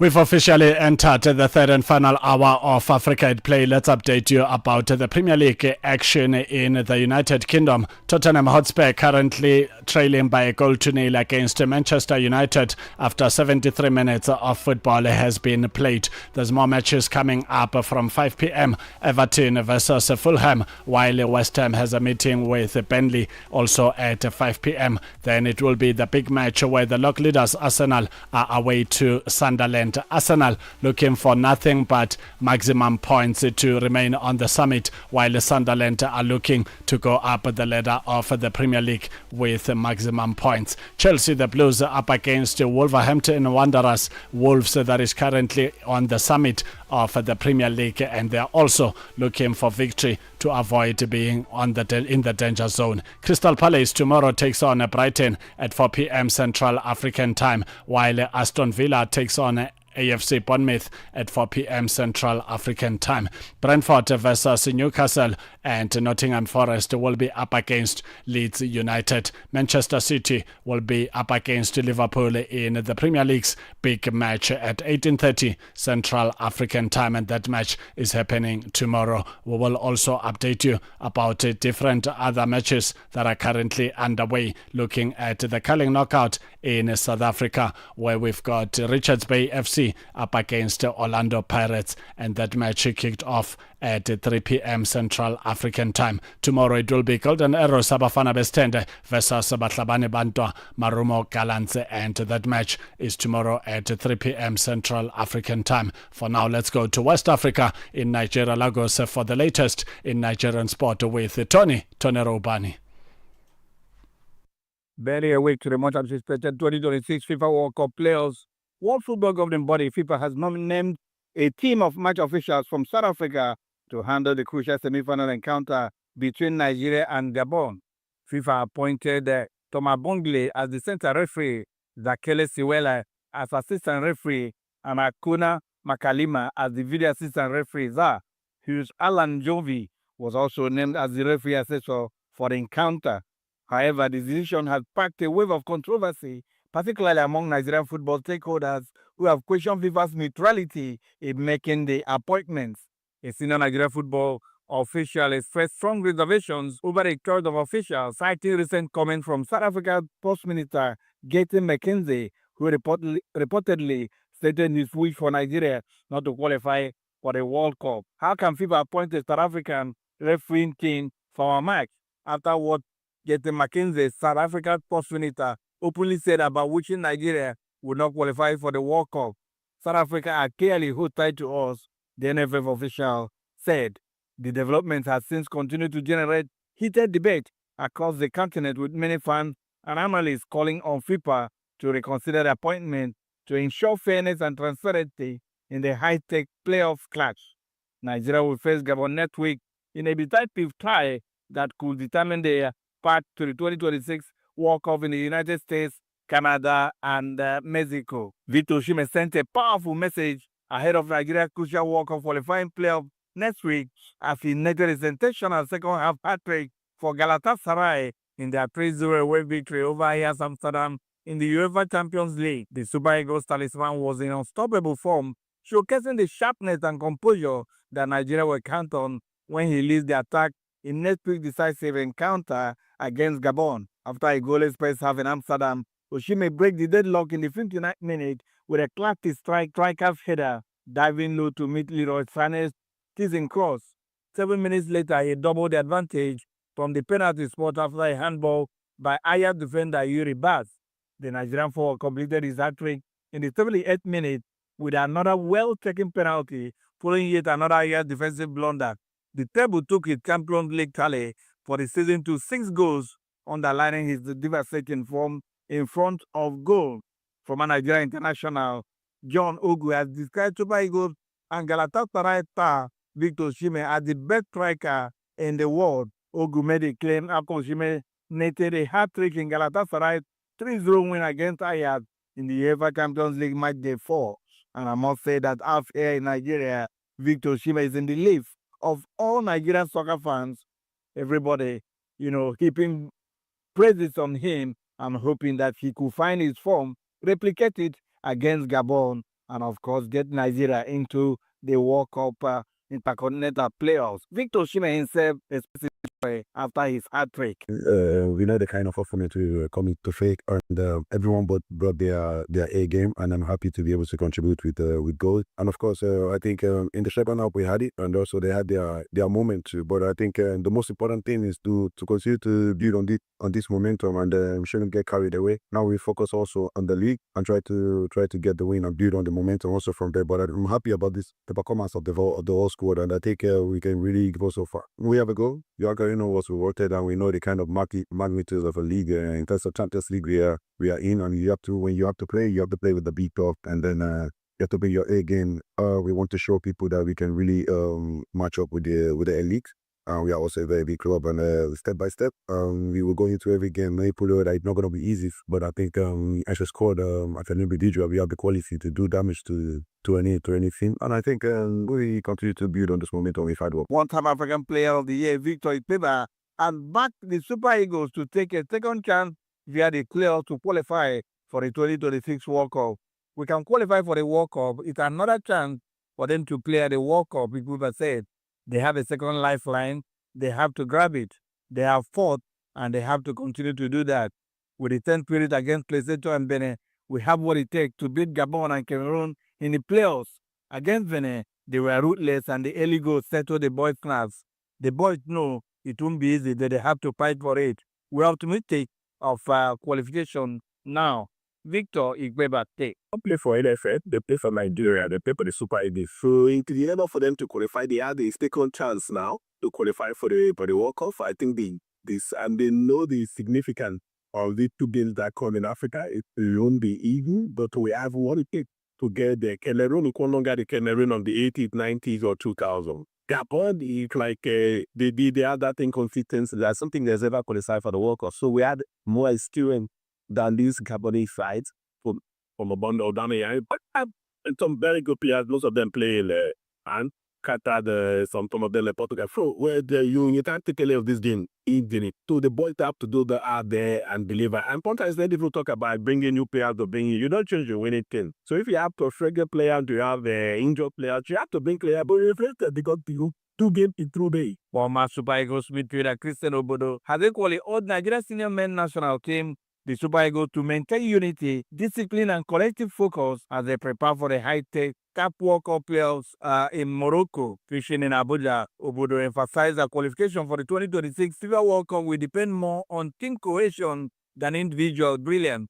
He said the Super Eagles have the talent and experience to sustain. They warned that internal distractions or complacency could prove costly. Nigeria has one of the strongest courts in Africa, but talent alone does not guarantee success. Obodo said, we need every player pulling in the same direction. No egos, no divisions. It's the team that stays together that will qualify. The Super Eagles will first take on Gabon in the mini qualification tournament before a potential final clash against either Cameroon or DR Congo, a part that will determine who advances to the Intercontinental playoffs in March 2026.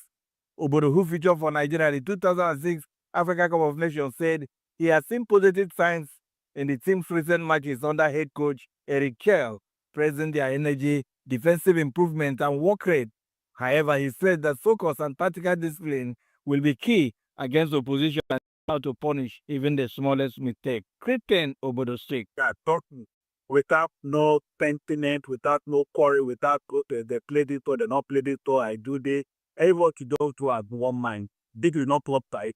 This is family. And to pay with today, the family house. It's not like a club type midweek, weekend. This is not one or key game for us to achieve our goal. If they can play the way they play at the last game, more airport and NSB and more bite in the camp, I think we have the chance to qualify. Nigeria's preparation to the 2026 FIFA World Cup qualifying playoffs against Gabon have been dealt another blow with Celtic striker Kelechi Iheanacho ruled out due to injury. Super Eagles head coach Eric Kell has delayed the official announcement of his squad because of ongoing European club commitments, but sources indicate that Iheanacho will not make the list. The 28-year-old forward is the 8th Nigerian player confirmed unavailable for the decisive clash in Morocco's November international window. He joins Fisai Odele Bashiru Cyril Deta, Felix Ago, Olaino, Igor Ubu, Semi Ajayi, and Nathan Sela on the growing injury list. Iheanacho has been in fine form for Celtic following his summer move for Sevilla, but continues to battle a persistent hamstring problem. The former Manchester City forward was also absent from Nigeria's previous World Cup qualifiers against Lesotho and Benin Republic. His last appearance for the national team came in May when he featured as a substitute in the Unity Cup friendly against Jamaica. Celtic manager Martin O'Neill confirmed earlier this week that the striker did not travel with the squad to Denmark for the Europa League tie against Midtjylland due to the same injury. Ahead of the 2025 Africa Cup of Nations in Morocco, Tunisia's head coach Samet Travelsi has shared his thoughts about Nigeria and the other teams in their group. The 2004 AFCON champions were drawn in the same group as Nigeria Super Eagles, Tanzania's Taifa Stars, and Uganda's Crane. The Carthage Eagles head to the Total Energies Africa Cup of Nations with an impressive record, 22 goals scored and none conceded during their World Cup qualifying campaign. The former Tunisian international acknowledged Nigeria's strength and depth, highlighting the quality of their players plying their trade across top European clubs. They are all nations to be respected. Tanzania is improving, with clubs regularly competing in the CAF Champions League and Confederation Cup. Travelsi Teke. They had a strong impression. They also had a standout player, Alex Ramata, an excellent striker who has had a good career in Europe. Nigeria remains a continental powerhouse with a vast pool of talent playing at top European clubs. Uganda is a nation progressing steadily. They had a solid qualifying campaign, even if their World Cup qualifiers are not exceptional. But everyone comes to the AFCON intending to go as far as possible, and often unexpected teams beat stronger sides, he added. The highly anticipated AFCON 2025 tournament will kick off in Morocco, where Group C, Tunisia, Nigeria, Tanzania, and Uganda promises thrilling encounters. Former Super Eagles forward Jonathan Akpoborie has expressed frustration over the national team's delayed release of each squad list for the upcoming World Cup playoff matches. The ex-international described the situation as completely avoidable and reflective of long-standing administrative inefficiencies in Nigerian football. Akpoborie, who was part of the golden generation that represented Nigeria at the 2000 African Cup of Nations and the 1998 FIFA World Cup, said that such last-minute planning had become a worrying trend that often affects team preparation and overall performance. It's typical Nigeria, he said bluntly. Every time we have a major tournament or qualifier, there is always some delay, either in releasing the list, arranging travel logistics, or finalizing training plans. This shouldn't be happening just a week before such an important match. According to Akpoborie, the delay not only distorts players' focus, but also limits the coaching crew's ability to properly strategize, assess fitness levels, and build cohesion. You can't expect world-class results with subpar preparation, he added. Football is no longer guesswork. Other countries finalize their leads early enough to give players time to adapt and blend, but we keep repeating the same mistakes. The former Wolfsburg and Stuttgart striker also questioned the communication gap between the Nigeria Football Federation and the coaching crew, suggesting that greater transparency and efficiency are needed if the Super Eagles are to stand a real chance of qualifying for the 2026 World Cup. Akpoborie further warned that any form of disorganization at this stage could prove costly, especially as Nigeria faces strong competition in the upcoming CAF playoff mini tournament. We have the talent, no doubt, but without proper structure and preparation, even the best players can look ordinary, he said. He concluded by calling on the NFF to learn from past mistakes, urging them to start acting with professionalism and foresight. We can't keep scrambling at the last minute. It's time we started doing things the right way. Akpoborie noted. Jonathan Akpoborie speaks. That is why we are where we are today. Whatever is happening now, that is the way we have been from time in Namulia. Maybe 2, 3, or maybe even 4 days to that game, and we see everybody scrambling, and they now start bringing players that they want to bring in. So it's something that are applicable. It's something that has put us where we are today. But we continue to do the thing, unfortunately. And before we go, let's tell you that Nigeria's Cadets Women national team, Flamingos coach Bankole Oluwokere, is relishing his ability to include some players from northern Nigeria in his squad to the FIFA Under-17 Women's World Cup Although the Flamingos struggled to reach the knockout stage and eventually crashed out of after losing 4-0 to Italy in the round of 16, Oluwakere is picking positives from what he cited as his widespread selection of players. The battle tactician pointed out, this is the first time ever, to be sincere with myself, that I balance up all the 6 geopolitical zones in my selection. I eventually did that for this tournament. I've always been trying to look for Northerners that play female football, and I'm happy that I achieved it in this squad. He then provided details of what he described as an all-encompassing squad that cut across various regions of the country and thanked on first writers for helping him achieve it. We have about 4 players who are from the north. From the eastern side, we have the likes of Chisom, Sylvia, Opera, and maybe 6 or 7 of them in total. However, I can't cover the whole country all alone. It's a youth team, and we have to hunt for talent. So I thank some people in the media who helped me spot talent, Oluwokere said. Coach Oluwokere, speak. The best time ever to be presenting my death, the balance of the two political selection. On this element that we were everything that we try to do for the local that play football.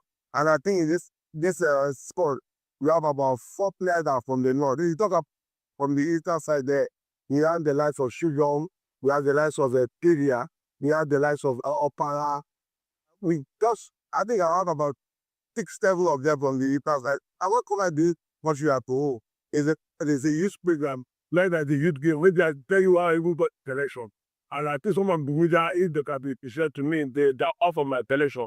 Anytime that they follow me somewhere, which I know I won't be there, out because of the media that they please.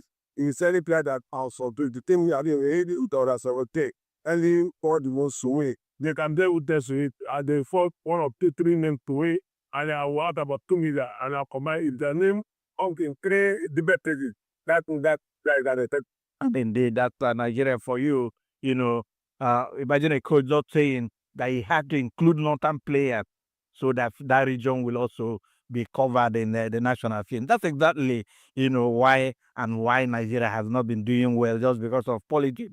This we always talk about, on this program with, the Velvet Voice Neto. But all the time, let's move on ahead and tell you that Rivers United technical advisor, Finidi George, has reacted to his team CAF Champions League draw.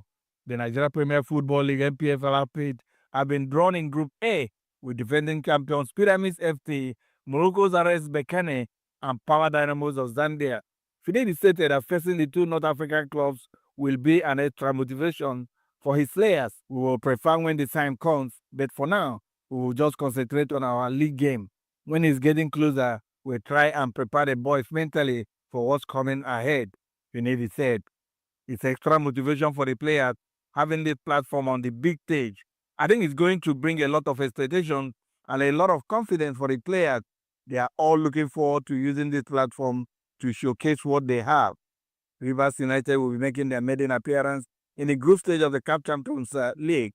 The group stage matches will run from November 21 to 2025 to February 2026, followed by quarterfinals and semifinals in April, and the 2-legged final on 30th May and 6th June 2026. Coach Finidi George, speak. Difficult group, or if you want to compete in that tournament out of stage, you have to play the deck. We'll prepare when the time comes. We'll just concentrate on the game, and what is getting closer to that, we'll try to prepare the boys mentally for what ahead. The Super Eagles are firmly focused on winning a 4th title at the 2025 Africa Cup of Nations, according to head coach Eric Shell. Nigeria fell short of the final hurdle 2 years ago in Cote d'Ivoire, losing 2-1 to the hosts in the final. The Nigerians will travel to Morocco in December as one of the favorites to lift the trophy. Shell affirmed that the team will give their utmost best to claim the crown. Of course, we want to win it. Personally, I want to win AFCON. My last and first AFCON was a fantastic experience. I think Morocco will be a great tournament too. The players feel the same. Since March, we have played every match under pressure. Shell said the Super Eagles have been drawn in Group C alongside Tanzania and Tunisia. They will open their campaign against the Taifa Stars of Tanzania on Tuesday, December 23rd. And that's the size of first roundup in Nigeria. For Channel Africa Sports, Tony Ubane, Bolton. The Morning Switch Weekend with the Shy Guy. The story that takes us to Zambia. There are two men actually that were sentenced to prison for the plot to kill the president with witchcraft. You go like, what? So these guys were arrested actually in Lusaka, and what was found on them was a live chameleon. Can you believe that? Animal tails and bottles of concoction. That law takes us back to 1914, which is the Witchcraft Act. I can imagine now arrested and they go to jail for the next 2 years. You know, I presume that when you get to jail, they get to ask you actually, what is it that you committed? Now, this is the first of its kind, by the way, for somebody to be arrested for such. They impember whenever they pass. Hey, Chikanga! Hey, Uloya! Hey, Mulosi! And imagine here I am in these early hours of the mornings, I get to talk about witchcraft. Saturday and Sunday mornings belong to the Morning Switch. 3 to 6 a.m. Central African Time. From football fields to finish lines, Eliud Kipchoge storms into the history books. Neto Chemane brings you sports on Africa at Play. 16:21 Central African Time. If you have just joined us, a very warm welcome to Africa at Play. Thank you to Tony Robane from West Africa in Lagos, Nigeria, for fueling us up with the latest in Nigerian sport. We will be connecting with him in just a moment to find out more about the latest in the Super Eagles camp as they gear up for the World Cup playoff tournament that will be taking place in Rabat, Morocco. But for now, let's go to the match between Richards Bay and Orlando Pirates, the Kali Knockout semi-final 1 with semi-final 2 taking place tomorrow between Golden Arrows and Bahlabane Bantwa. That is Bahlabane Bantwa Marumo Gallants, I meant to say. But for now, Orlando Pirates is leading Richards Bay by a 1-0 after 64 minutes of football has been played. Let's go to the live action. Flank. Too much Richards Bay in terms of their attacking options, but they're starting to work some magic. Zikali in the midfield, nice little knock on, needs some defending, offside flag up. Pirates saved by the flag of Mr. Razwi Misani on that far side, and Knox Butizwa spent half this match shaking his head. Just have a look at it again. He is in an offside position clearly as he goes to play the ball. So 25 minutes left in this one. Pirates leading by that brilliant Moremi goal 2-0. But you fancy there might still be a twist and a turn. Let's see how it develops. Scotty, over to you. 16:23 Central African Time. Orlando Pirates leading by a 1-0 against Richards Bay FC. That is the Natal Rich Boys up against the Sea Robbers. As we welcome Tony Robani, our correspondent based in Lagos, Nigeria. So, Obani, good afternoon and a warm welcome to Africa at Play.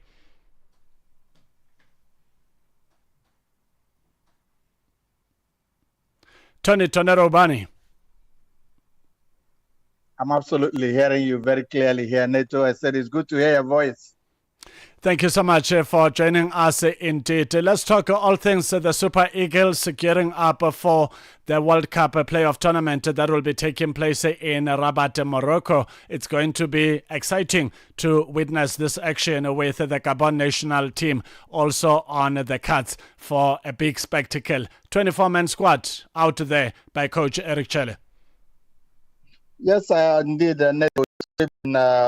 Waiting. So many people have really been waiting for this list, and finally, Chelle unveiled the list this morning. And we haven't Captain William Ekong, S-forward Victor Oshime, goalkeeper Stanley Wabale, defenders Bright Osai Samuel, Calvin Bassi, included in the Nigeria's 24-man list of next week's 2026 FIFA World Cup African Playoff Tournament in Rabat, Morocco. Super Eagles head coach Eric Chelle also included 89-cap midfielder Alex Iwobi, exciting young defender Benjamin Fredericks, midfielders Frank Onyeka and Wilfred Ndidi, and forwards Samuel Chukwueze and Ademola Lookman. Nigeria will take on Gabon in the first semi-final scheduled for the 22,000 capacity complex Sportif Prince Héritier Moulay Al Hassan Stadium in Rabat, with Cameroon confronting the Democratic Republic of Congo in the other semi-final at the 18,000 capacity El Barid Stadium, also in Rabat. Chelle also recalled goalkeeper Maduka Okoye and Spain best forward Chidera Ejuke with midfielder Rafael Onyedika and forwards Tolu Arokodare, Jerome Ako Adams, and Olusegun Olakunle also on the roster. Defender Oluwasimilego Ajayi suspended for one game after accumulating 2 yellow cards in the 10-match qualifying campaign. We missed the clash with the Panthers on Thursday. The players are scheduled to fly into Morocco from their different bases in Europe and elsewhere to converge in Rabat on Monday, 10th November. Neto.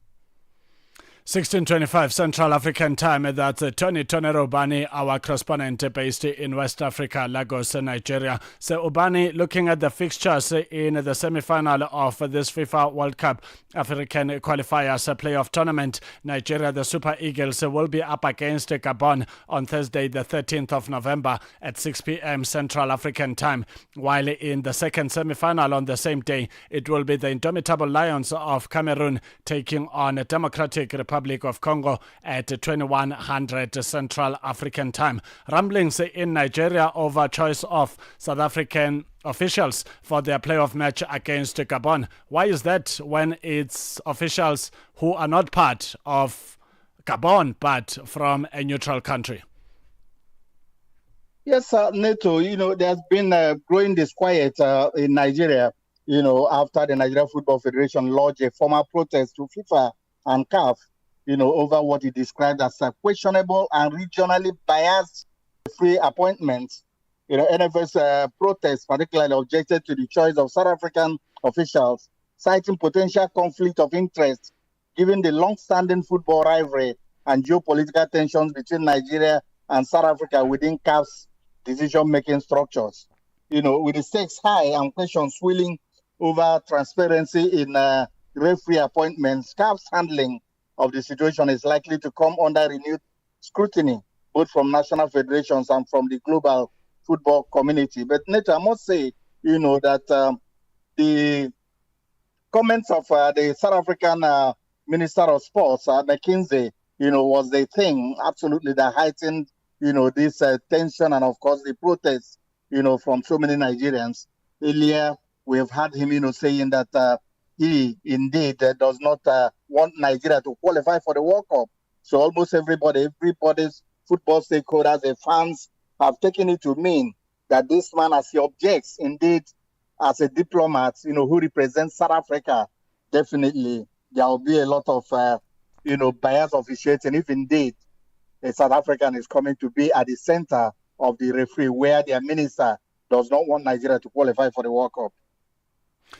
What's the latest when it comes to this unfortunate situation in terms of the protest that has been submitted to the authorities or the principals of football in Africa? There has not been anything formal on this, other than, people, a lot of objections, people have just been raising the roofs over anything. We have not heard formally either from CAF or FIFA, and indeed, almost everybody is just being very, very angry over the appointments. And the Nigeria Football Federation, last night said that they had submitted a protest, to CAF. And indeed, there has not been any formal thing. Ordinarily, if you look at this, I think that referees, are trained, to be unbiased. And of course, there are a lot of people that equally assess them during matches. But as it is now, there are so much tensions in Nigeria, knowing that the Super Eagles went through the skin of the teeth to qualify. And indeed, almost everybody is focused that perhaps the Eagles have found their lost form and are on the queue into qualifying. Then nobody wants to take any chances of any bias officiating or anything that could just make derail Nigeria from qualifying, for the 2026 World Cup. Neto. So, Ubani, although I didn't play professional football, but in the amateur ranks where I played, I always said to my fellow team members, let's do our best so that even if the referee is biased, we must still triumph for the match. If the referee gives the opponents 2 penalties, let's score 3 goals. If he gives them 3 goals, let's score 4. Do the Super Eagles have the strength, the know-how to be able to deliver regardless of the situation that could be impacted by the referee? Absolutely, Neto. These are professionals. You see that the 24-man squad that Chell has, rolled out. There are no Nigeria. There are no players playing in the amateur league, from the Nigeria Premier Football League. These are professionals, and I think that should be the mindset. Despite the fact, that there's been objections, people, speaking from their homes and from their offices and then online. I do not think that it has anything to change. What if CAF and FIFA sticks to the South African referees? Do they have any choice? I don't think that anybody has any choice. But I think that in officialdom, the Nigeria Football Federation have done what they are supposed to do. But then that will not in any way change if indeed CAF and FIFA sticks to the rules. And also, this is football. You could also be faced with a scenario where the very same South African referee could be in favor of Nigeria and give away a penalty when it's not supposed to be like. And I'm certain the Nigerian fans that are not in support of this decision by CAF will never then protest and say the South African referee came in our favor. They will celebrate the victory the same way I always say to teams, never complain about how you were beaten, because if the situation favored you, I can tell you now, you weren't going to complain. Yeah, Neto, I agree with you totally, because that's indeed football. We have seen it happen, several times when even in the, in club sides protest against a certain referee, and during the course of that game, that same referee that everybody was, protesting against will turn out to be, a good luck to that team. It has happened every time, and of course, if it happens against Gabon, against with Nigeria, I think that almost everybody will just celebrate to high heavens. For me, I do not think the referee will make anything change if indeed the players are focused and of course they are mentally alert for the game. Are you confident the Super Eagles will have a good day on the pitch against Gabon? Yes, I am. It's just that a little bit of disturbance because one, I've always, for many years, I've watched and followed the Super Eagles. Everybody's talking about the game against Benin, where, they raised their game, to A level. And indeed, we have seen that inconsistency has always been part of the Super Eagles. When they play so very well that everybody forgets their mistakes in the past, the second game does not in any way, align with the last game they played. That's just my fear, Neto. What are your thoughts on the second semi-final match between the Indomitable Lions of Cameroon versus DR Congo? The Cameroonian national team, the Indomitable Lions, are no longer indomitable, not even within Africa here. And of course, I do not see them standing, the Democratic Republic of Congo. That's my opinion. Let's talk about development of football in Africa. We see countries like Cape Verde who have shown a massive improvement in the delivery and the quality of their game. They've qualified ahead of the Indomitable Lions. They were in the same group in the qualifiers, and the Portuguese-speaking nation qualified ahead. And when you track and trace, why is that? You start realizing that most of the players in Cape Verde, although it's a small population, but those footballers in that island, most of them ply their trade abroad in countries like Portugal and many other countries in Europe, and that helps them. And some of them, they leave the country even early and they join these academies away from home, but at the end of the day, they still belong to their native countries. And by the time it's time for selection, being under 17, under 20, under 23, or the senior national team, they've got good quality that can compete at any level. Are we seeing a drop of the development status when it comes to other countries that we've known as the superpowers of football on the African continent, with the Indomitable Lions being a perfect example? Yeah, Neto, I think that other countries, other lesser known countries, as we addressed them before, they have risen up, and of course they have come to realize the importance of football. And indeed, we cannot take the credit away from Africa, whether they play in other countries or not.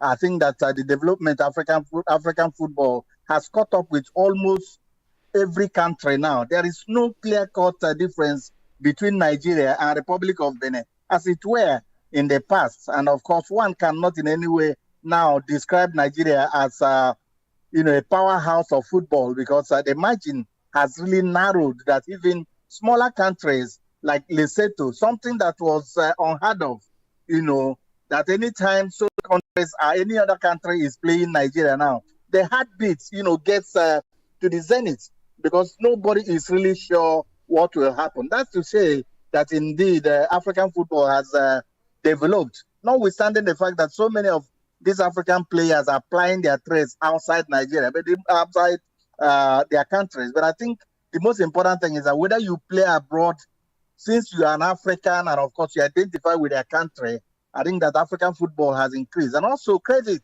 must equally be given to the president of CAF. We have seen him bring a lot of innovations. We have seen him bring in a lot of money to clubs. And of course, these are the only things, that can make for competition. And of course, we see that it's rubbing off well in the African continent. Neto. 16:36 Central African Time. We're wrapping up a conversation with our West African correspondent based in Lagos, Nigeria, Tony Tonero Ubani. So, Ubani, before I let you go, your final remarks? Yeah, Neto, in Nigeria, it's a high-tension match that almost everybody is looking at. And I want to say that some people still in Nigeria believe that the Super Eagles, will stroll against Gabon. But then I just want to say that if you look at the points that are amassed by Gabon, Gabon is playing in the playoff with 25 points. And of course, in Group C, where Nigeria finished second, not even South Africa amassed up to 25 points. As in, they ended up with 18 and 17 points. That also shows the quality of Gabon. And if you look at the Gabonese team, unlike the Nigerian team that have, one arrowhead in Victor Osimhen, apart from Aubameyang, there are almost about 3-4 players in the Gabonese team that are always scoring goals. And that, to me, is a danger sign for the Super Eagles. Danger sign for the Super Eagles. That's Tony Tonero Ubani, our correspondent in Lagos, Nigeria, talking all things Nigerian and African sport. Nowhere else but right here on Africa at Play. So, Ubani, thank you so much for your contribution to Africa at Play. All the best moving forward. Thank you so much, the Velvet Voice of Africa. 16:38 Central African Time. The match between Orlando Pirates and Richards Bay is still sitting on 1-0, a goal that was scored by Orlando Pirates in the first stanza of the match, and it is still leading this match, and the winners of this match will book a spot in the Kali knockout final to meet a winner between Golden Arrows and Marumo Gallants, which is a match scheduled to take place tomorrow at 3 p.m. Central African Time. It's good to see on my screen that football fans came in their numbers to support football for this match between Richards Bay, the Natal Rich Boys, and Orlando Pirates, the Sea Robbers. We take a short break. When we come back, we'll connect with our Zambian-based correspondent, Namuchana, to find out what is the latest in the Kitwe Derby, where Ghana FC is up against Power Dynamos. All this is happening after the short break. Madapiri bazoshitika. Madapiri bazoshitika. Inogeka zingeni chihana lumbiritsidwa kukhala wachiwiri kwa mtsogoleri wa dziko la Malawi pa mwambo omwe unachitika ku nyumba ya chifumu ya Sanjika mu mzinda wa Blantyre. Ndiye pano tili ndi olemekezeka achihana. Takulandirani olemekezeka pano pa wireless ya Channel Africa pa Chinyanja Service. Bekezele sotani kuchokera kwa inu ngati wachiwiri winaso kwa president wa dzikolo. Choyamba ngati vice president umagwira ntchito yopatsidwa ndi president imene yakuganizira. Ndiye malowozi athu atipatsa bwinobwino, koma ntchito yathu yayikulu ndi kuwathandiza president kuti masomphenya awo yakwanitsidwe, mbali zambiri zoti zichitike, nkhani ya njala mdziko muno, boma la udakali chimanga ndi china chomwe chili mdziko muno kuti tithandize families are affected. Chachiwiri kunali ma fuel shortages amene akanaliponso apo ndi apo, tionetsetse kuti pumps athu asakhale dry. Zochitika pa nthawi ya 6 koloko kufikira 7 koloko madzulo, lolemba mpaka lachisanu ndi Madapiri. The stories, the scores, the spirit of the game. Catch Africa at Play with Neto Chemane. Saturdays from 2 to 5 p.m. on Channel Africa. 16:40 Central African Time. We are counting about 20 minutes before we say goodbye. But nevertheless, we are excited and exhilarated to be here. And we will be back again tomorrow. Same place, same time. 2 p.m. to 5 p.m. Central African Time. 10 minutes before we say goodbye, we will get to find out what's coming up on Mix Vibration with Anika Launch. Stay tuned to Channel Africa from an African perspective. Let's now welcome to Africa at Play. Namuchana, our legendary correspondent based in Lusaka, Zambia. So Namuchana, good afternoon and a warm welcome to Africa at Play. Good afternoon, Neto, and good afternoon to all our listeners on the African continent. Thank you so much indeed for joining us. Let's talk about the big occasion that is happening in Ndola at the Levi Mwanawasa Stadium, a match between the powerhouses of Zambian football, Nkana FC, and Power Dynamos, also known as Power 90. What's the latest in that encounter? Yeah, as I'm talking to you now, it's about 72 minutes played, and it is the red side of town, that is Nkana Football Club, leading Power Dynamos by a goal to nil. So meaning they still have almost 17 minutes to play. So Nkana, for now, they're in the driving seat. It is a big game. It is a derby, and this is the game that Nkana really needs so much. They need to win it because they are languishing somewhere fed from the bottom. They have played 10 games and they've got 4 points. So if they were able to pull this one, they are going to go to 7 points after 11 games. And Power, they're sitting on 17 points. Out of 8 games that they have played. So there's so much to play for and so much at stake.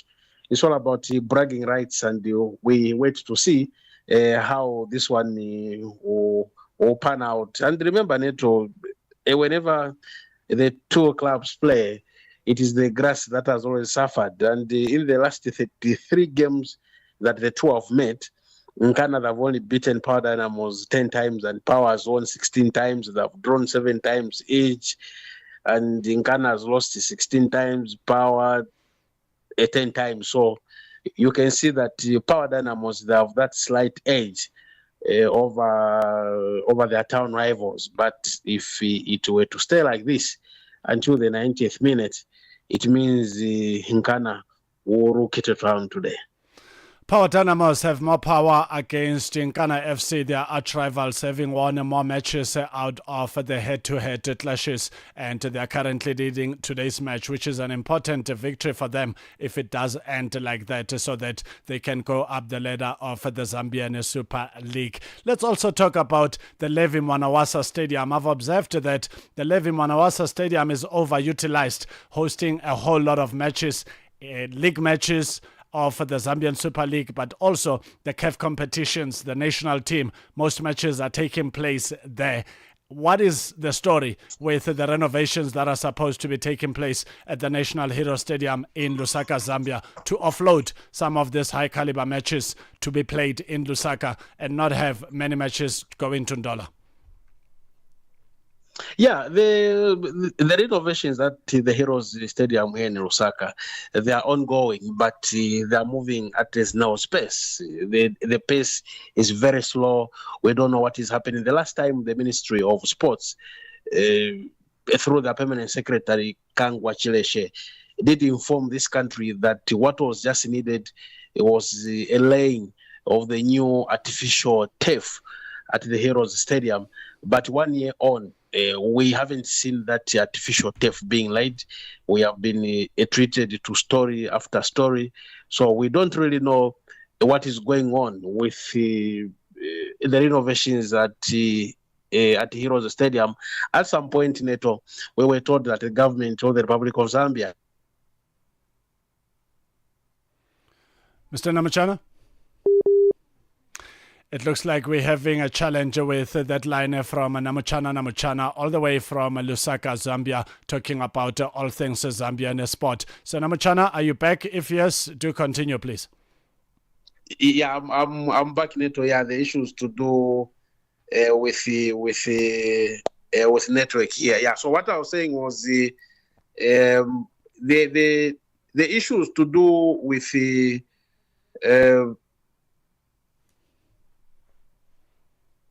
don't really know what is going on. We just have to wait.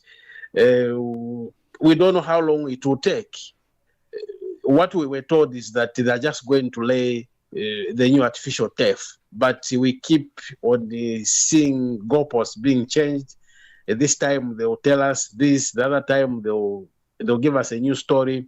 We don't really know what is happening because it is too much of using Levi Mwanawasa Stadium in Ndola. Almost all the important games so far that have been played at the Levi Mwanawasa Stadium in Ndola. So I think it is high time that the Minister of Sports sat down and just put their house in order for them to finish the renovations at the Heroes Stadium here in Lusaka. Otherwise, it is extremely, extremely important.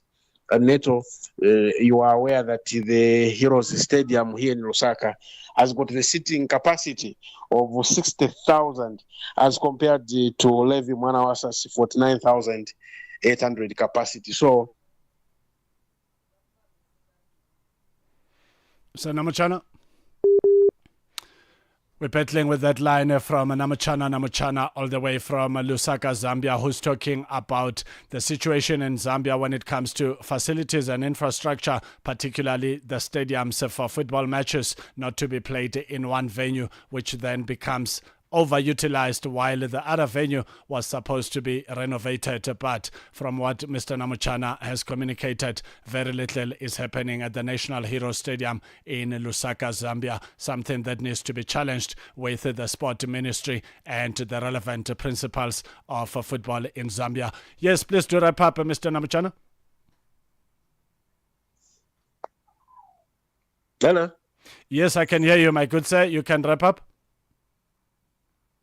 Yeah, so what I was saying is that I think it is high time that the Zambian government renovated or they moved in quickly to renovate the Heroes Stadium so that burden that has been placed on the Levi Mwanawasa Stadium in Ndola can be lifted a bit, because there is no way all important games they will have to be played in Ndola, which is 335 kilometers north of Lusaka. It is a bit hectic. You remember that even the Charity Shield Cup, it was played in Ndola. All international matches are being played in Ndola. So most of the time, the soccer fans, more especially those from Lusaka and the other provinces, they have always found their way into Ndola, which is not a cheap venture, and it is a bit expensive to travel from Lusaka to Ndola. So we only hope that going forward, the Zambian government will move in quickly and help in the renovations of the Heroes Stadium here in Lusaka. And I see no reason why, if really they had released the $4 million for the renovations, why the stadium was taking so long to finish the renovations, Neto.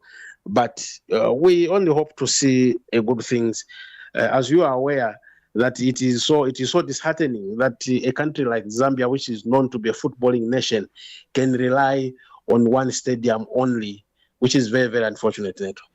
Very unfortunate indeed, and this is where one wishes that the sport journalists in Zambia could be aggressive in their approach in challenging the issue of these renovations that are currently on ice to kick off, to resume, so that in the near future we can have more facilities for the Zambian football-loving people to enjoy, and the clubs to be able to have matches played in different venues versus overutilizing one venue. In 30 seconds, your team Orlando Pirates is in a good position to book their spot into the final. 91 minutes of football has been played with 4 minutes of referee's optional time. Orlando Pirates leading Richards Bay by a 1-0. Your thoughts? Yeah, maybe before we go to Orlando Pirates versus Richards Bay, I can update you, Neto. Now it is Nkana 1, Power Dynamos 1, 7:30 minutes played so far, 12 minutes to play. I think going by the results of Orlando Pirates, they are playing a good football. Though I was a bit disappointed when they were booted out of the CAF games. But such is football.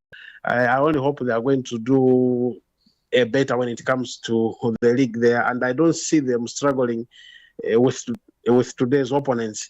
They have that experience to put that game to bed, and we wish Orlando Pirates all the best today as they seek to collect maximum 3 points. Mr. Namachana, thank you so much for contributing to Africa at Play. All the best moving forward. Let football win between the two matches. Yeah, thank you so much, Neto. And we are so glad that finally the Zambia national soccer team has got a coach in Moses Sichone, who has been appointed by the Football Association of Zambia first. Thank you so much, and let's hope that the football community in Zambia will support Coach Moses Sichone and not raise issues about who they thought was supposed to be in that position, because when he delivers for Chipolopolo, they will start celebrating. So let them support him when he needs them the most. That's how we wrap up our conversation with our correspondent in Lusaka, Zambia, Namuchana. 16:51 Central African Time. We take a short break. When we come back, we'll find out what's coming up on Mix Vibration with Annika Launch. Get Channel Africa on DSTV Audio Bouquet. Channel 802.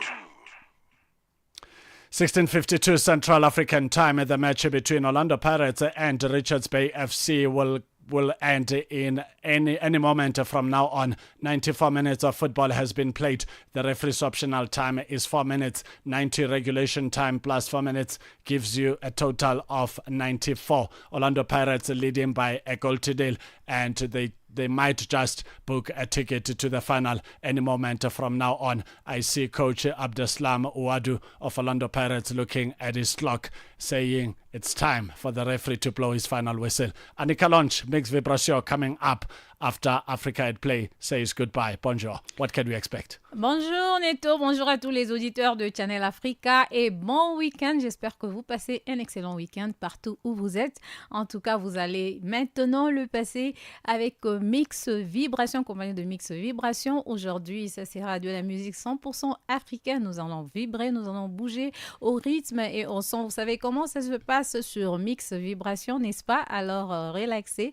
Et nous allons aussi nous entretenir avec un talentueux artiste africain qui sera au studio avec nous, que je vous invite à découvrir. En tout cas, restez connectés sur notre site web, sur YouTube et également sur Facebook Live. À tout à l'heure sur Mix Vibration. Merci beaucoup, Neto. Merci beaucoup. You can tell with the sound of a happy voice that Mix Vibration will be nothing but the best. Do stay tuned to Channel Africa from an African perspective. The match between Richards Bay FC, the Natal Rich Boys, and Orlando Pirates has concluded with Orlando Pirates walking away victors by a narrow 1-0 victory, and they will meet the winner between Golden Arrows and Marumo Gallants. That match is taking place tomorrow at 3 p.m. Central African Time. What you can also look forward to is the FIFA World Cup African Qualifiers playoff tournament between 4 African nations, the Super Eagles of Nigeria, who will be taking on Gabon on Thursday, the 18th of November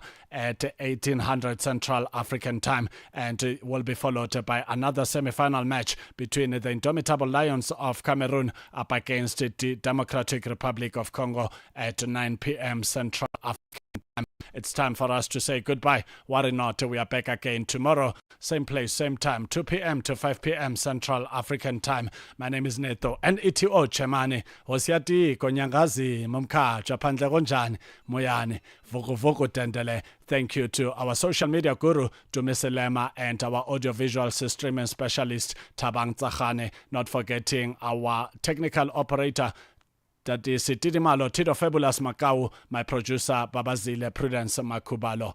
Africa at Play, Astelel Siashai. Oh yeah, oh yeah, oh yeah.